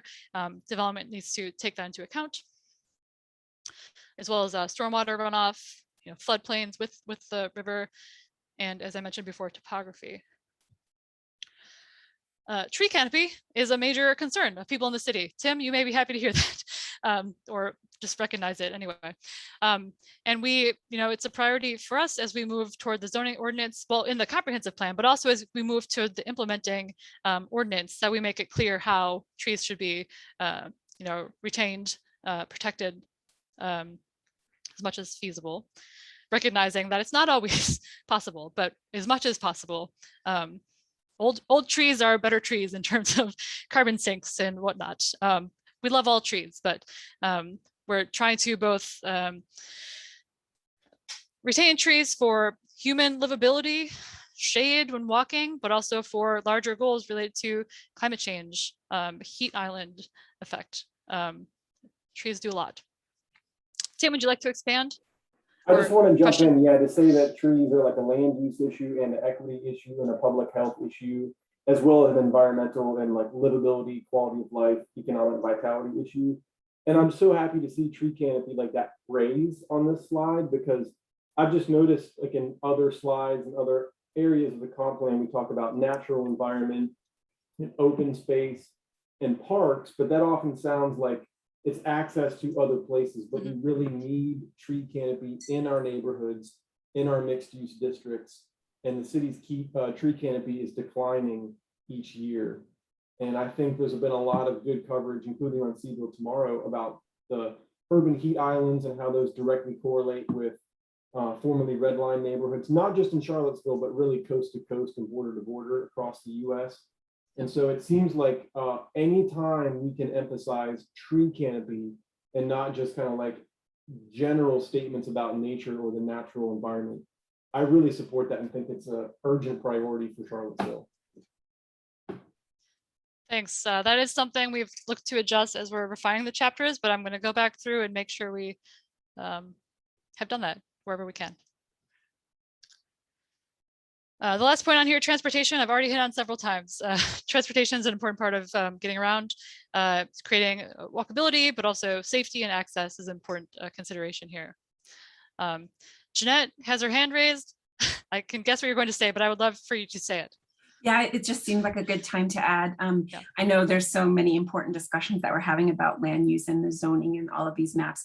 At the same time as we consider tree canopy a priority, the use of the land for urban agriculture, especially in low wealth neighborhoods where that land has been taken away from residents or where they do not have sovereignty over the land to grow food in public or subsidized housing sites. So that's another piece we've been working with the consulting team and numerous partners in providing feedback on. So it just seemed like a good time to mention that those things are could be considered together. Yeah, I'm immediately when I saw your hand, I was like, oh, we need to add that. Yeah. And the other thing that was mentioned last night is climate change, which is sort of exacerbates some of the other issues we've talked about, but it also needs to be considered here. So thank you, Jeanette. Briefly, as the plan is implemented, as we've developed the land use map, we've looked at plans that have been completed previously, and some of them may be reflected more in a more detailed way. Some are more in general sort of nodal areas that we think present an opportunity to respond to the plan in different ways. You'll see that there's this hydraulic road small area plan exists, and the SIA strategic investment area plan. Those are approved small area plans, and those are sort of those urban nodes that are in the city. Sorry, Lyle, am I incorrect? The SIA was not recommended for approval or approved. It's a concept. The small area plan? Right. The vision was approved, but the actual plan was not approved. Thank you for clarifying. Of course. It is interesting. It's worth reading. That's an important clarification. There's an ongoing Rivanna River corridor study that I believe has not yet gone through the final approval process, but is in the final stages, as I understand it. So these are all things that need to be considered. They're part of once they're adopted into the comprehensive plan, they need to be considered for development in these areas. For example, there are places where these plans might talk about establishing a street grid with development, or making certain connections between the community and other places. There's various strategies in these plans that aren't listed in full in the comprehensive plan because they are in their own separate detailed document, but they are an important part of the plan. And we have suggested potential other opportunities for small area plans in the future, based on some of these are places where they've been suggested previously for small area plans, and we think they still make sense. Some of them are places that we know there are potential opportunities. River Road, for example, is a large area of currently industrial use that could be potentially a large location for redevelopment, while including a lot of environmental factors to keep the river safe. There's a lot of space there that could be thought of in an interesting way. For example, the Rose Hill Harris corridor, Preston Avenue area, whether in one or several processes, could have a really community-focused, community-centered process to talk about what does this mean for the future of the community. What do we want to see in a more detailed way than it comes out on a land use map, a comprehensive plan land use map. Those are just two examples. The others are listed here, and there may be more as we keep moving forward here. These are not examples that we've developed for Charlottesville. Just want to make sure that's clear. But speaking of these development tools and things are moving forward, we will be looking at redeveloping the zoning ordinance to respond to what's in the comprehensive plan. And so we wanted to provide some examples of what will come out of that. The zoning ordinance will help to describe how these different types of units can work on properties. There's some graphics here that demonstrate, for example, if you're trying to do up to 4 units on a site, you could do a quadplex, you could do 2 duplexes, 4 bungalows as they're called. There's a variety of ways that it can be illustrated. And there's also in the zoning ordinance some clear guidelines, obviously, about how development can be completed. There's a focus on form and describing what that form should be. And so these are, again, just some examples of the types of things that we'll be talking about as we move forward. But these are not developed for Charlottesville. These are from other communities.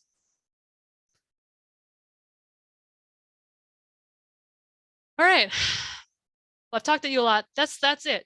The only other thing I would say is the next steps we've already talked about. There's a next step slide. I don't think we need to go over that again, but if you have questions about next steps, I'm happy to answer that now. Otherwise, I'm going to end my slideshow for now. I can bring it back up if anyone has questions. Sunshine? Thanks, Jenny. And I wasn't quite sure how you wanted to handle this, but for folks who weren't aware, Dan and I did issue a comment letter to the Planning Commission yesterday in preparation for the meeting yesterday. I was not able to attend the Planning Commission, but we did, it's kind of as a response to the documents we had seen so far, but not having seen the presentation that Jenny just went through. There are a few additional, we talked about some of it during this meeting so far, but there is, I feel like it's probably worth at least going over some of those other points. And it could be as simple as just me reading it through, but I don't know if that's, it's a 2-page document, so I don't know if that's too much. I think if you want to hit on some of the major points, if you can do that, Okay. I don't mind you doing that. Okay, so the first one is the title of the bullet point is insist on the inclusion of a citywide affordable housing overlay explicitly within the future land use map. So we sort of touched on that just in some of the discussion tonight, but I just wanted to be explicit about that. That's still, we feel like, you know, back to the point of that there's pullback in some of the medium intensity areas in the current version. In the rest of the general residential, we feel like there's still room for an affordable housing overlay that essentially allows that higher intensity uses, whether medium or high intensity, when affordability is being provided. The second bullet point is, you know, and this is a little bit of a fungible in the sense that allow by right medium intensity residential uses in all part of the city, provided at least 51% of affordable housing in a particular project.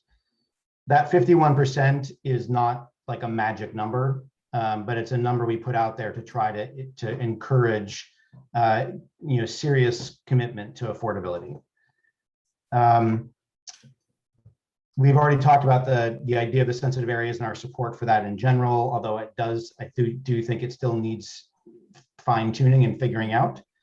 And this is another layer or another part that relates to what we've seen in some other cities. One city in particular is Cambridge, which is that if a land use category includes an increased by right density compared to current condition, ensure that at least the first extra unit above base density is affordable. So, for example, and this is nuanced, and honestly, I don't even know if I have my head fully wrapped around the implications of it.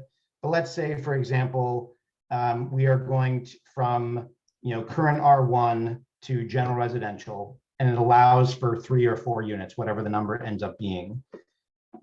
Instead of the 4th unit or the last unit being the affordability component, it would be the second one that would be affordable. And then after that, you get by right additional market rate.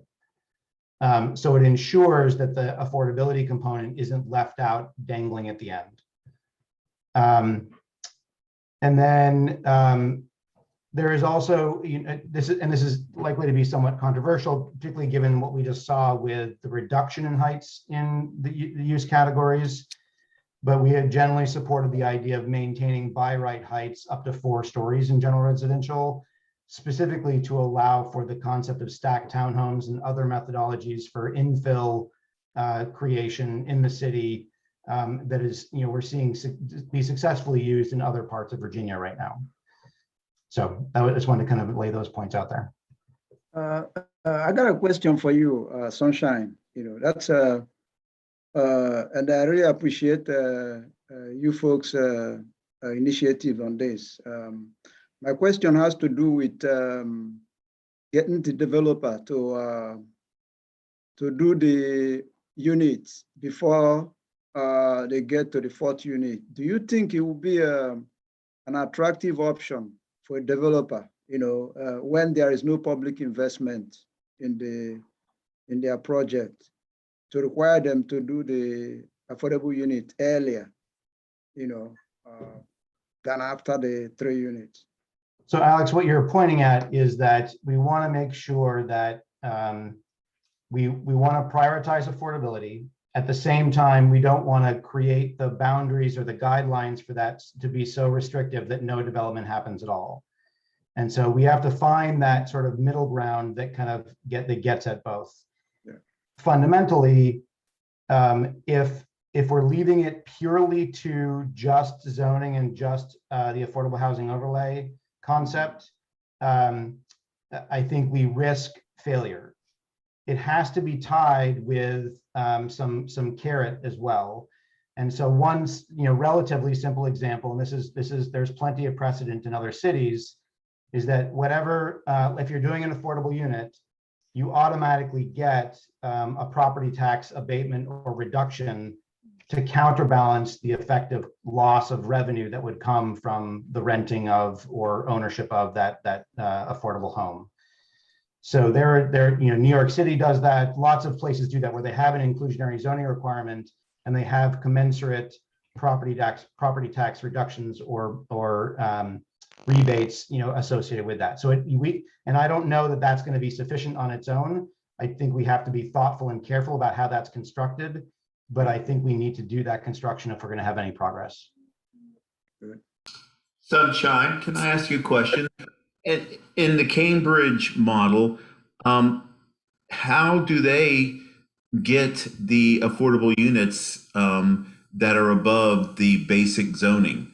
I believe there, with the affordable housing overlay, anything that's added above basic zoning has to be affordable.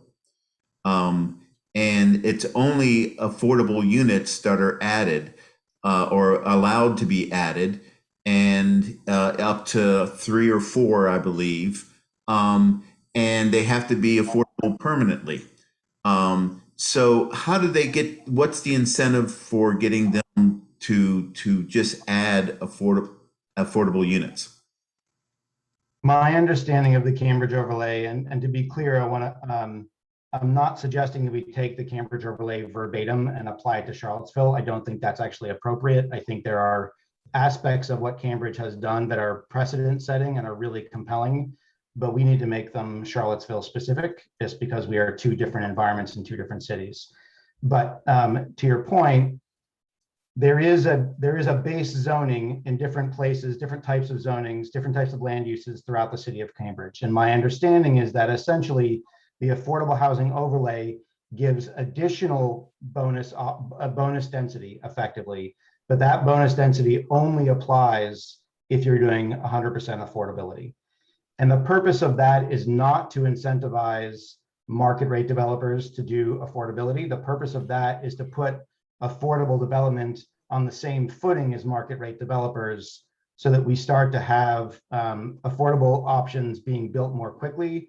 And because you can build more affordable units on a given site compared to a market rate development, you can actually pay more for the land, which means you can start to have some parity between the effective value of a piece of land from an affordability perspective relative to a market rate perspective. Thank you. Thank you. Thank you. I was sort of wanting to hear your thoughts on a similar thing, so it's interesting to hear. Carl, is that your question you wanted to say? Sorry, you're muted.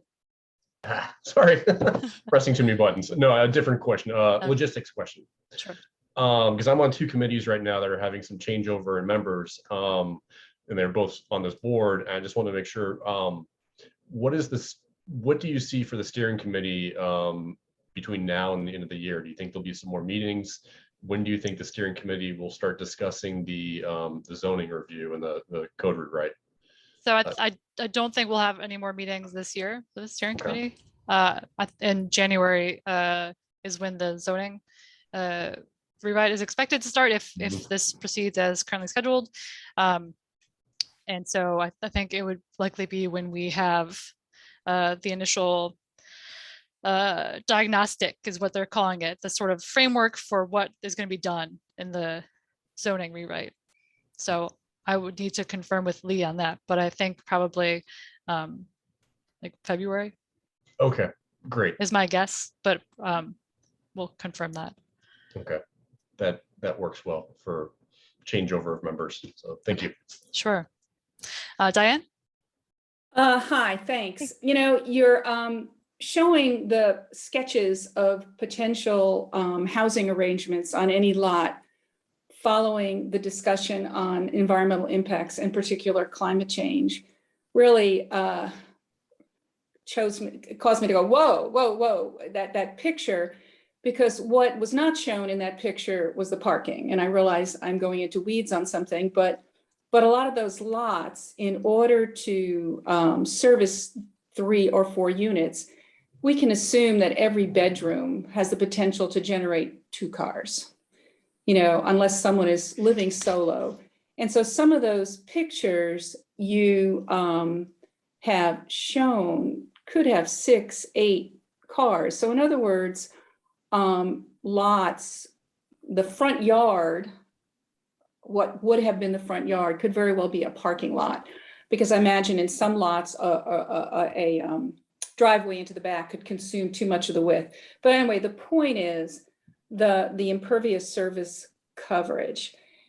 And so I don't know what I'm making this up as I go along here, but just as you're looking to innovate to protect what you're calling sensitive neighborhoods, or to use overlay districts to achieve particular goals, is there not an opportunity, and I don't know if this exists, so again, I'm making this up, but as we look at areas that have the potential to really go from, as you're saying, the large lot areas that could really be transformed in terms of impervious surfaces, coverage, is there a way to create an overlay the way you might in a PUD, where you give a total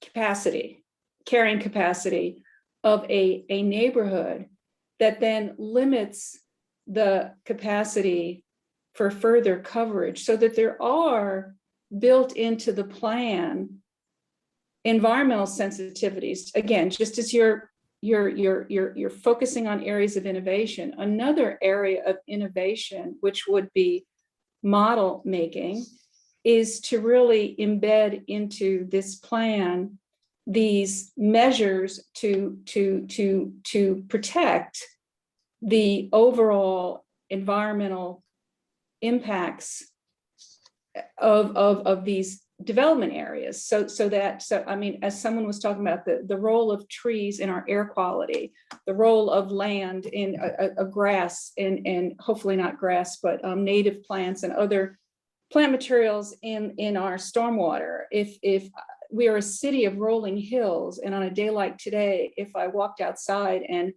looked at the culvert down the hill from me, I'm sure it was pretty lively, and rain is only going to get more. And so again, I'm struggling to figure out what the structure would be, but I'd really like to see that, last night people were dismissing, aesthetics and landscape and all that as not essential. But I think the ability to really integrate green infrastructure as a vital community service and into this plan would be a real opportunity for innovation. And again, I think that the matrix, the layers of overlay, and it's almost going back to, God forbid I'm saying this, but almost going back to the overlay methodology of Ian McHarg from 60 years ago, where you're putting down over the layers and all of a sudden it gets too dark, you've got too many things going on, and it's time to stop.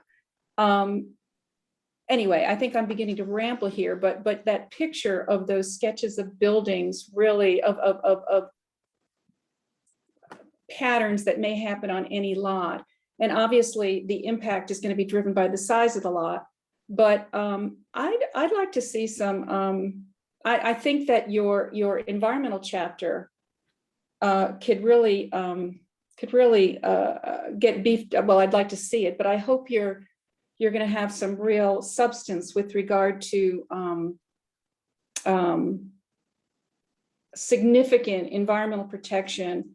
And I mean, last night we were talking about young people intending to be around for a while. I know the young person that lives in my household is very concerned about making it into long-term, in terms of environmental impact. And so I think that I'll stop now. You get it. I'm rambling. No, you make a good point. Yeah. I think there is green infrastructure considerations throughout the plan, but I think the more we can reiterate that, hearken to the green print of these other plans that have been done as well. I know it has been incorporated into the facilities and services chapter as well, to say when you're doing planning of facilities, you should consider these green infrastructure components. And I'll talk to Lee. We don't have our zoning folks here tonight. They had a conflict, but we can see, what might be done in the ordinance for that. And again, to beat my point to death, what I'm really talking about is the integration, the overlay of these sensitivities, affordability, density, transitability, all the different objectives, but also making climate change and environment as important as affordability. Because without climate and environment, the quality of life of that affordable house is going to go down the tubes. Of all the houses, yeah. Yeah. No, I appreciate your point, Diane. Well, I'd love to get your feedback when the chapter comes out on the revision, or you're welcome in the meantime to look at the and they're previous coming version. out, the work session is the 14th, and they're coming out when? So it's just a meeting. It's the regular planning commission meeting. I mean, is whatever, on the 14th. meeting, yeah. And so the chapters will be shared in the packet for that meeting, which will be the packet goes out next week. Will you copy that to the steering committee? Yeah, well, I'll make sure y'all are aware, but it should be, I would say, no later than like Wednesday early morning. If you check on the agenda for the meeting, it should be there, but I will let you all know as well. Okay, while I have this floor, a question I missed asking when you were talking about the schedule. I was curious if the changes you're about to make, given the feedback from last night, does that not, are you going to make those changes like tomorrow and come forward with a new plan? Does that affect the schedule in any way, or how do you unveil the next plan in terms of the process of review moving into approval? I would say we're still thinking through that. We're still a little groggy from last night, to be honest. But I think I'm grouchy from last night myself, but I mean, I said groggy is a lot of things. Yeah, I think we we have not yet said we need schedule adjustments. In fact, the call we got last night was to keep moving this forward. So we are thinking through it this week, taking some action next week to draft what we think would be a responsive map, responsive changes, and then we'll be looking at that. We do have a potential for an additional work session we can schedule that we've all kind of held the date for. I don't think we've determined yet or finalized that, but yeah, no changes on the schedule yet to fully respond to your question. Okay, thank you. All right. Well, we do have one attendee hand raised. If you're in the attendee list and you want to share a thought, go ahead and raise your hand now. We are going to try to end by about 7 o'clock. But before we go to other community members, are there any other steering committee members who'd like to speak? Lena, go ahead. I'd like to hear from the public, and I know this is sort of a small thing I haven't really brought up because there's been so much important conversation about affordability, housing affordability. But I just want to let you know, I did send you an email about a question regarding the density in Belmont and why it isn't on Monticello Avenue. I appreciate, I saw that you increased it on Avon and Elliott, but Avon, or sorry, you increased it on Avon and Elliott, and thank you, but also that Monticello is a transit corridor that seems like, and like a fairly well-traveled road, more like Avon. It seemed like that would be where I would have expected to see it as well. I really need Ron here to fully respond to that question. I know when we had conversations with folks, I know we talked with you about Belmont as well, and a lot of others, and I think Avon and Elliott had jumped out as some priority areas. And so especially given I think, We can follow up with it through email. I just wanted to let you know. yeah, that's a good, yeah, I think that's an important question that we need to clarify. So Fine. thank you Okay. for that. Thanks. Let's see. Peter, do you have a question? Comment? Oh, I did. I was starting to type it into the text, so sorry about that. But just super quick, as you're polishing, and sorry to keep coming back to this, but as you're polishing the land use chapter, see if you could like do everything possible within there to assure that housing that gets built is for housing, not for the various other reasons why people build housing, like for their student that may go to UVA, or for a pure investment, or for Airbnbs, or all that stuff. Land use map has nothing to say about that.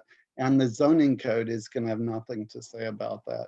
But the comp plan can speak to that type of stuff. So please be sure to get that in there.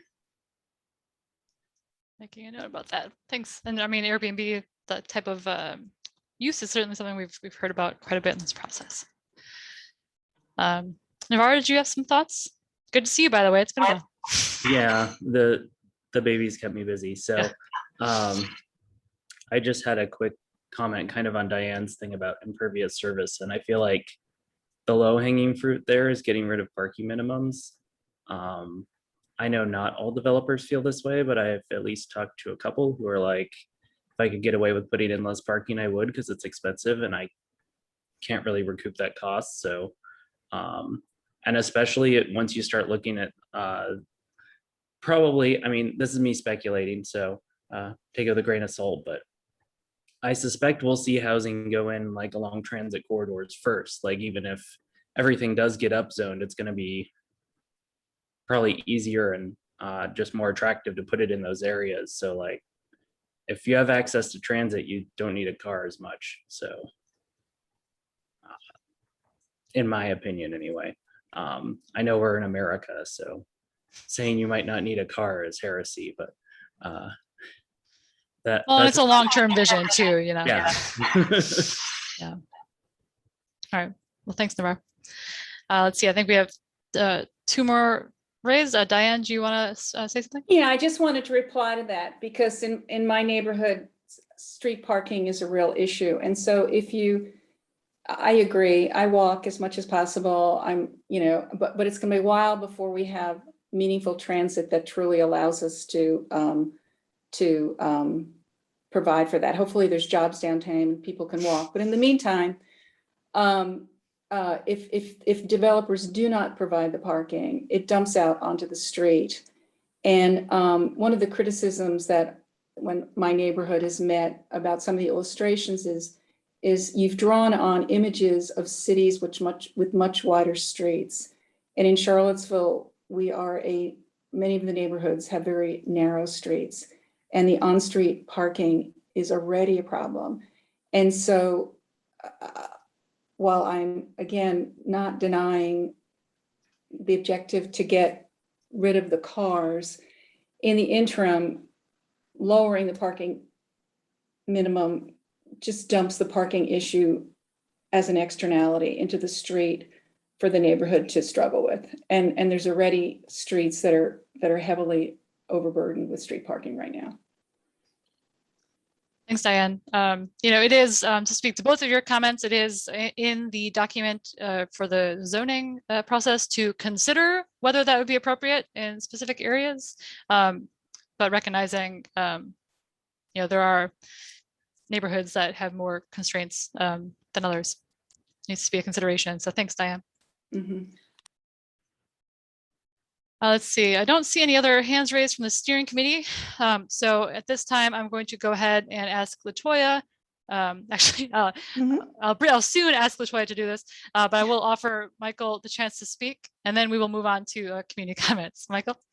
Yeah, sorry, I'll be brief. Already communicated this last night, but as others said, I definitely want to indicate, from my vantage point, further pursuing the affordable housing overlay will be really important. And as others has mentioned, intentionally thinking about how that connects with an overlay of where redlining and racial covenants were done. And the last thing I'll just throw out, it just came to mind with Peter Krebs' comment, is, thinking about in the comp plan, I've just increasingly wondered how much the community land trust model could really be a powerful tool for ensuring that housing is used for housing and preventing gentrification and displacement where increases in intensity are happening, as well as, if it's done right, increase wealth building opportunities by opening up the opportunity for people who would otherwise only be able to rent to build wealth. So I know there's a lot wrapped up in that, and that's more comp plan than land use map, but just want to throw that out there. Oh, thanks. I appreciate you reiterating your comments from last night on that as well. And adding, I don't know if we talked about the community land trust piece last night, but I know that's been a priority that you've had, and I think we've had those discussions with the affordable housing plan as well. So I think it's a good point.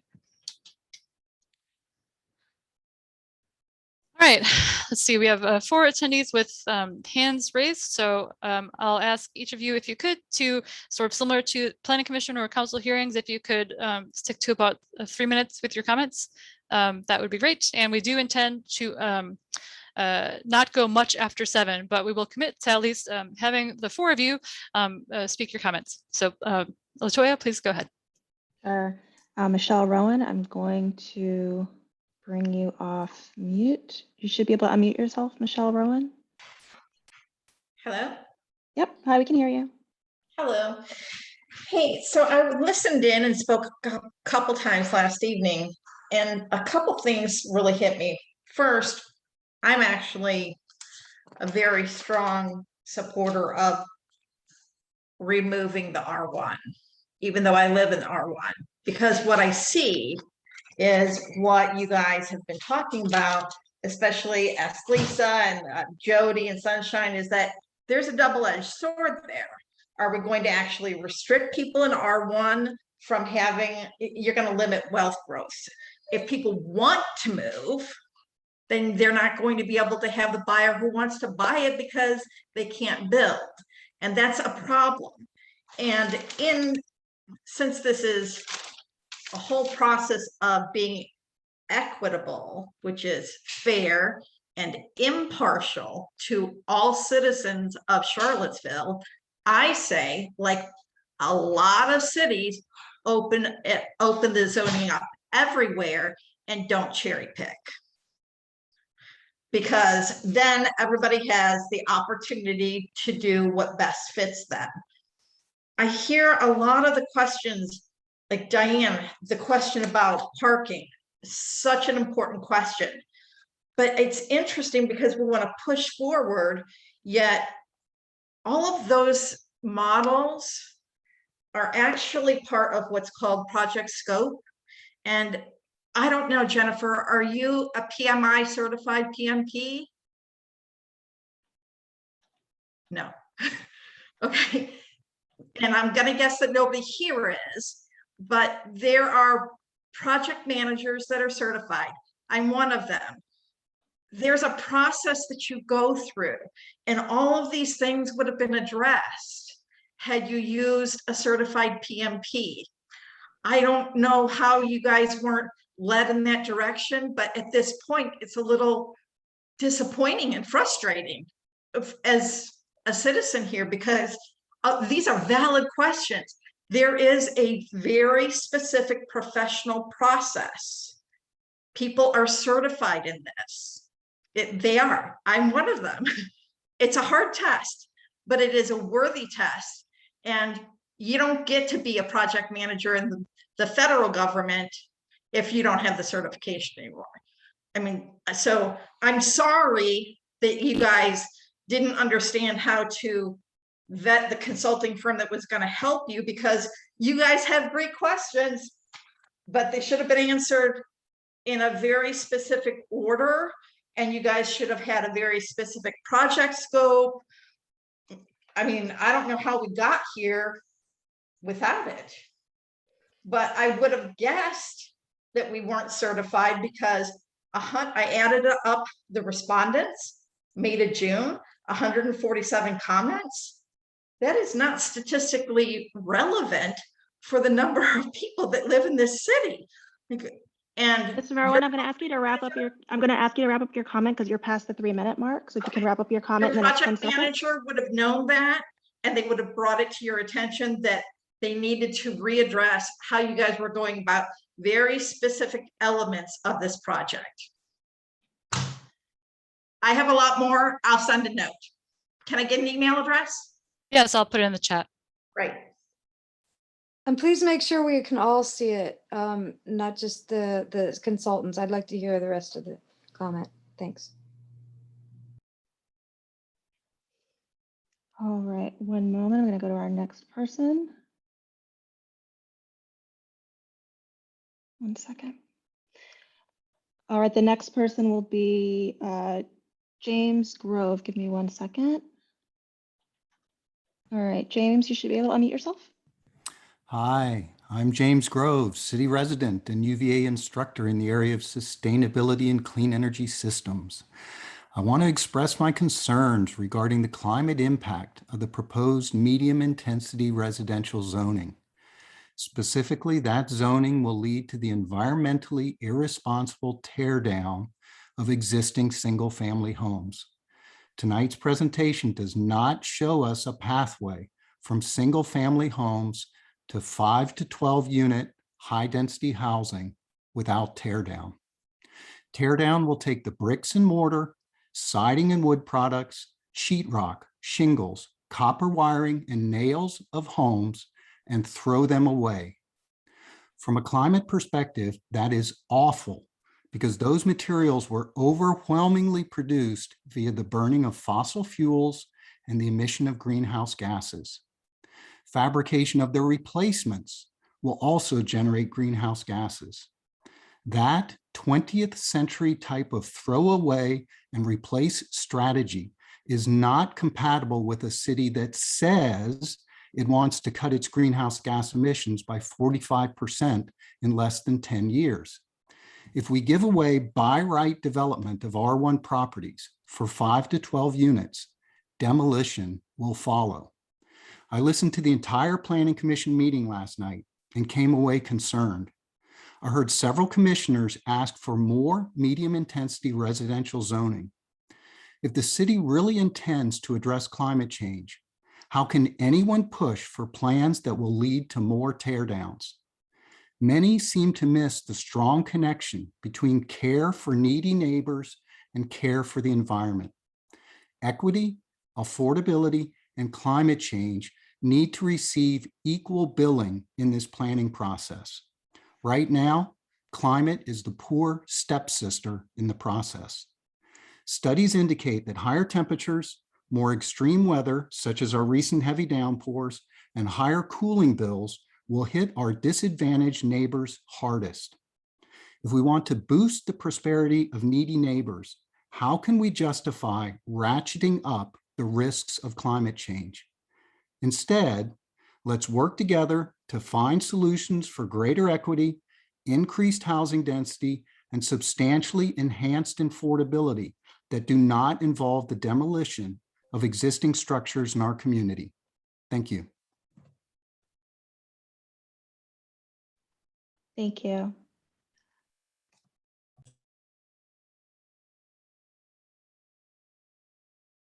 Give me 1 second.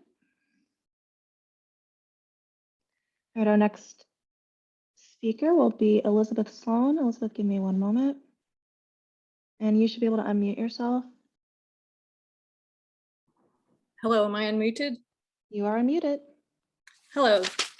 Thank you very much for giving me the opportunity to speak tonight. I did listen to about 2/3 of the meeting last night, and my heart goes out to all of you. I thank you for your hard work. The goals are laudable. I'm just here representing my neighborhood as myself, not the neighborhood association, but just as myself. I live in Lewis Mountain neighborhood. I just have a couple of points. I felt like our neighborhood was really being sort of taking it tonight. I'm just here to say we hope you will keep the change to Lewis Mountain with the inside being general residential. Our neighborhood is already full of many residents. It has many different types of buildings. We have duplexes, we have apartments. So that's my first point. Number two, I just like to point out, I happen to be an architect, and so I understand how to read maps and what's going on. But the city of Charlottesville was created through annexation of Albemarle County because it was the head where the court system was. And so it was never a planned urban city. It basically over different time periods, my neighborhood was annexed in the 1930s, 1938, I believe. And it basically is a city with a tiny little urban core surrounded by suburbs. So although I love the idea that we won't need cars, but it is actually, Charlottesville is a suburban city. And so it's a bit of a dream to think that you're not going to actually have one car at least per dwelling unit. And that is why our neighborhood, in fact, has extremely narrow streets. There's almost no place where there's curb and gutter. The stormwater is just a joke. It floods in many places. And this is actually across the entire city is the situation. And so, I think, my big problem with this is I applaud the goals of it, but the reality is that we have such horrible traffic. Our water isn't adequate, our power isn't adequate. And the changes that you're suggesting, I just don't see how it's going to work. Right now on Friday, Alderman Road, where you want to turn it to, where you plan to turn it to medium intensity residential, is basically a parking lot for 2 hours. So I thank you for your hard work. I know it's complicated. I wish you the best, and I hope you will. I guess my other thing is just saying that we could extend the time slightly for this, because I think people are finally waking up to knowing about what you're planning, and it's very exciting, and I hope more of the community can get involved. Thank you. Thanks, Elizabeth. Thank you. I'll say maybe we'd like to hear from Julia and from Bill, and then I think at that point we will likely end the public comment period, and I'll give the steering committee a final chance for any final comments. All right, Julia Williams, you should be able to unmute yourself.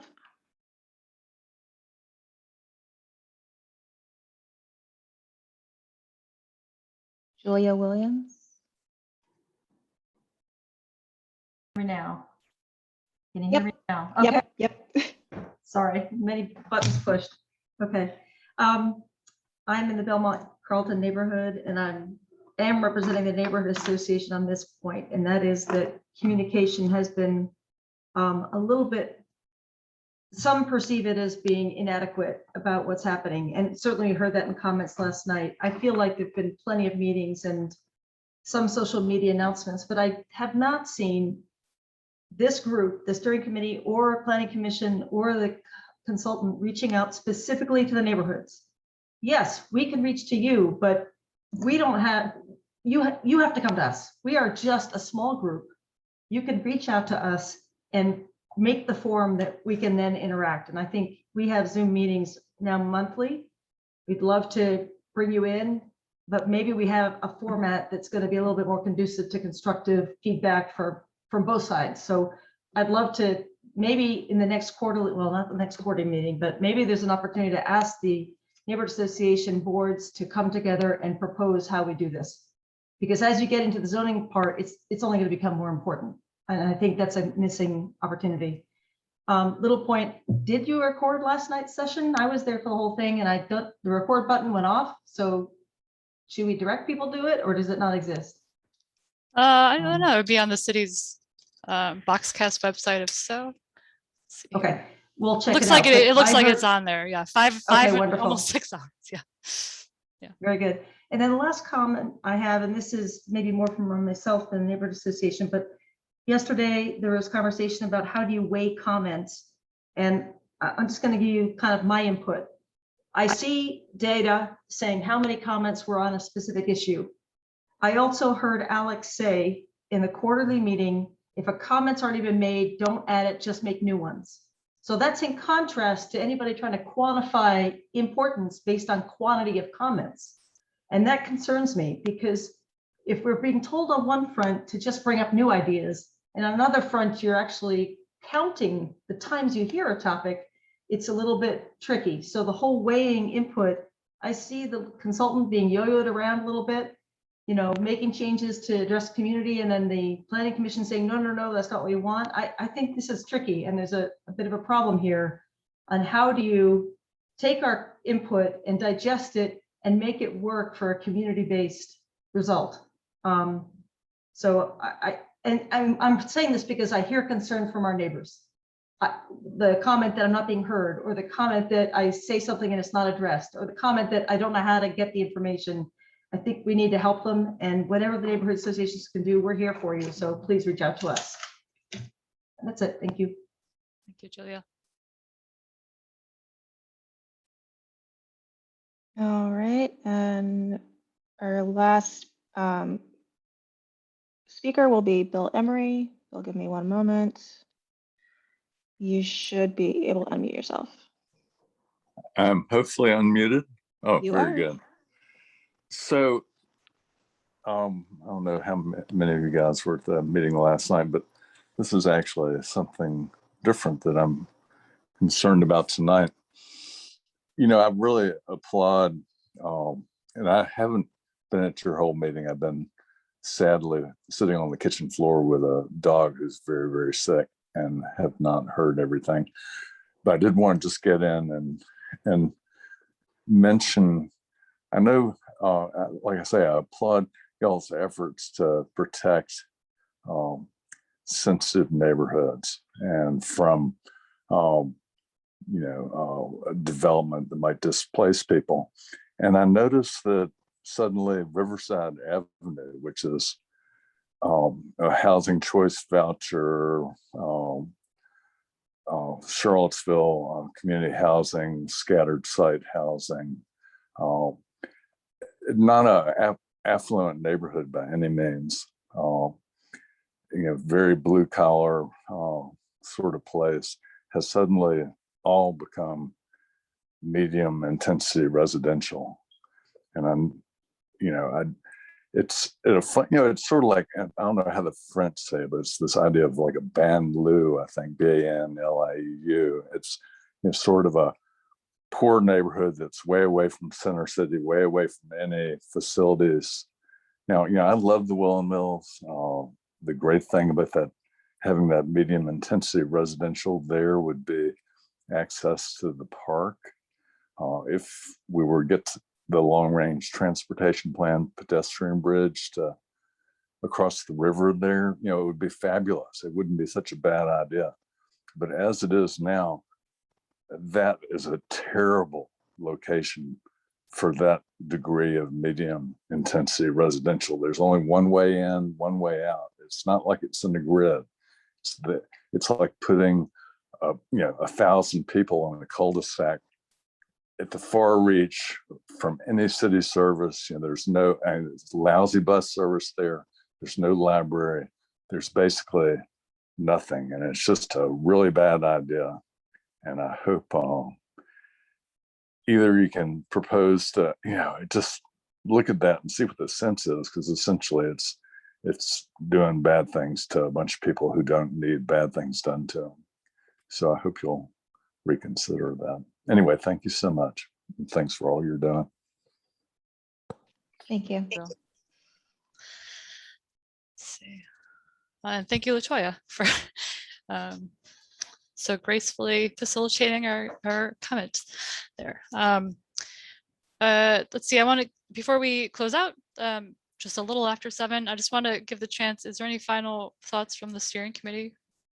You're also welcome to follow up by email, but if there's anything you'd like to say to the group, feel free. Let's see, watching for hands being raised. Maybe we're all tired. Yeah, that's fun. Okay, well, thank you really a lot for this really productive discussion tonight. I know a lot of you were there last night. We were there last night.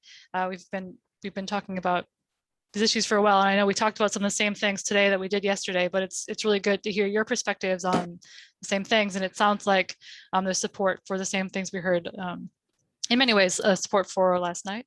Lyle, do you agree? Jody, others that were there? Okay. So yeah, appreciate you hanging out for the extra long meeting.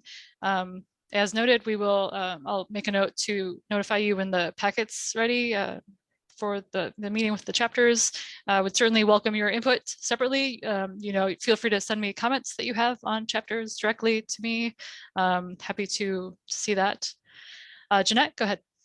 Sorry, just following up in terms of our next steps as an advisory committee, were you saying that we are finished for this calendar year? Yeah, as currently planned. Okay.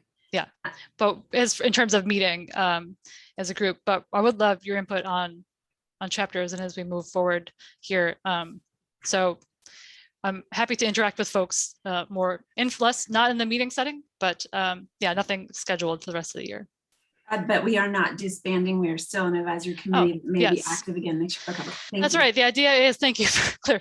So the idea is that this group will continue through as we started with the affordable housing plan, and now we're in the comprehensive plan process. We will continue to the zoning rewrites, and it may be that we need to potentially add some additional members, or if folks, some of you may not be interested in continuing on. If that's the case, by the way, please just send me an email. We can talk about it. I think there's reasons we may want to add additional folks for various reasons. So, but yes, we'll continue on. So thanks for asking that to clarify. All right. Okay. Well, good to see and hear from everyone, and we'll be in touch. Thank you. Have a good night. Thank you. You too. Bye. Thank you.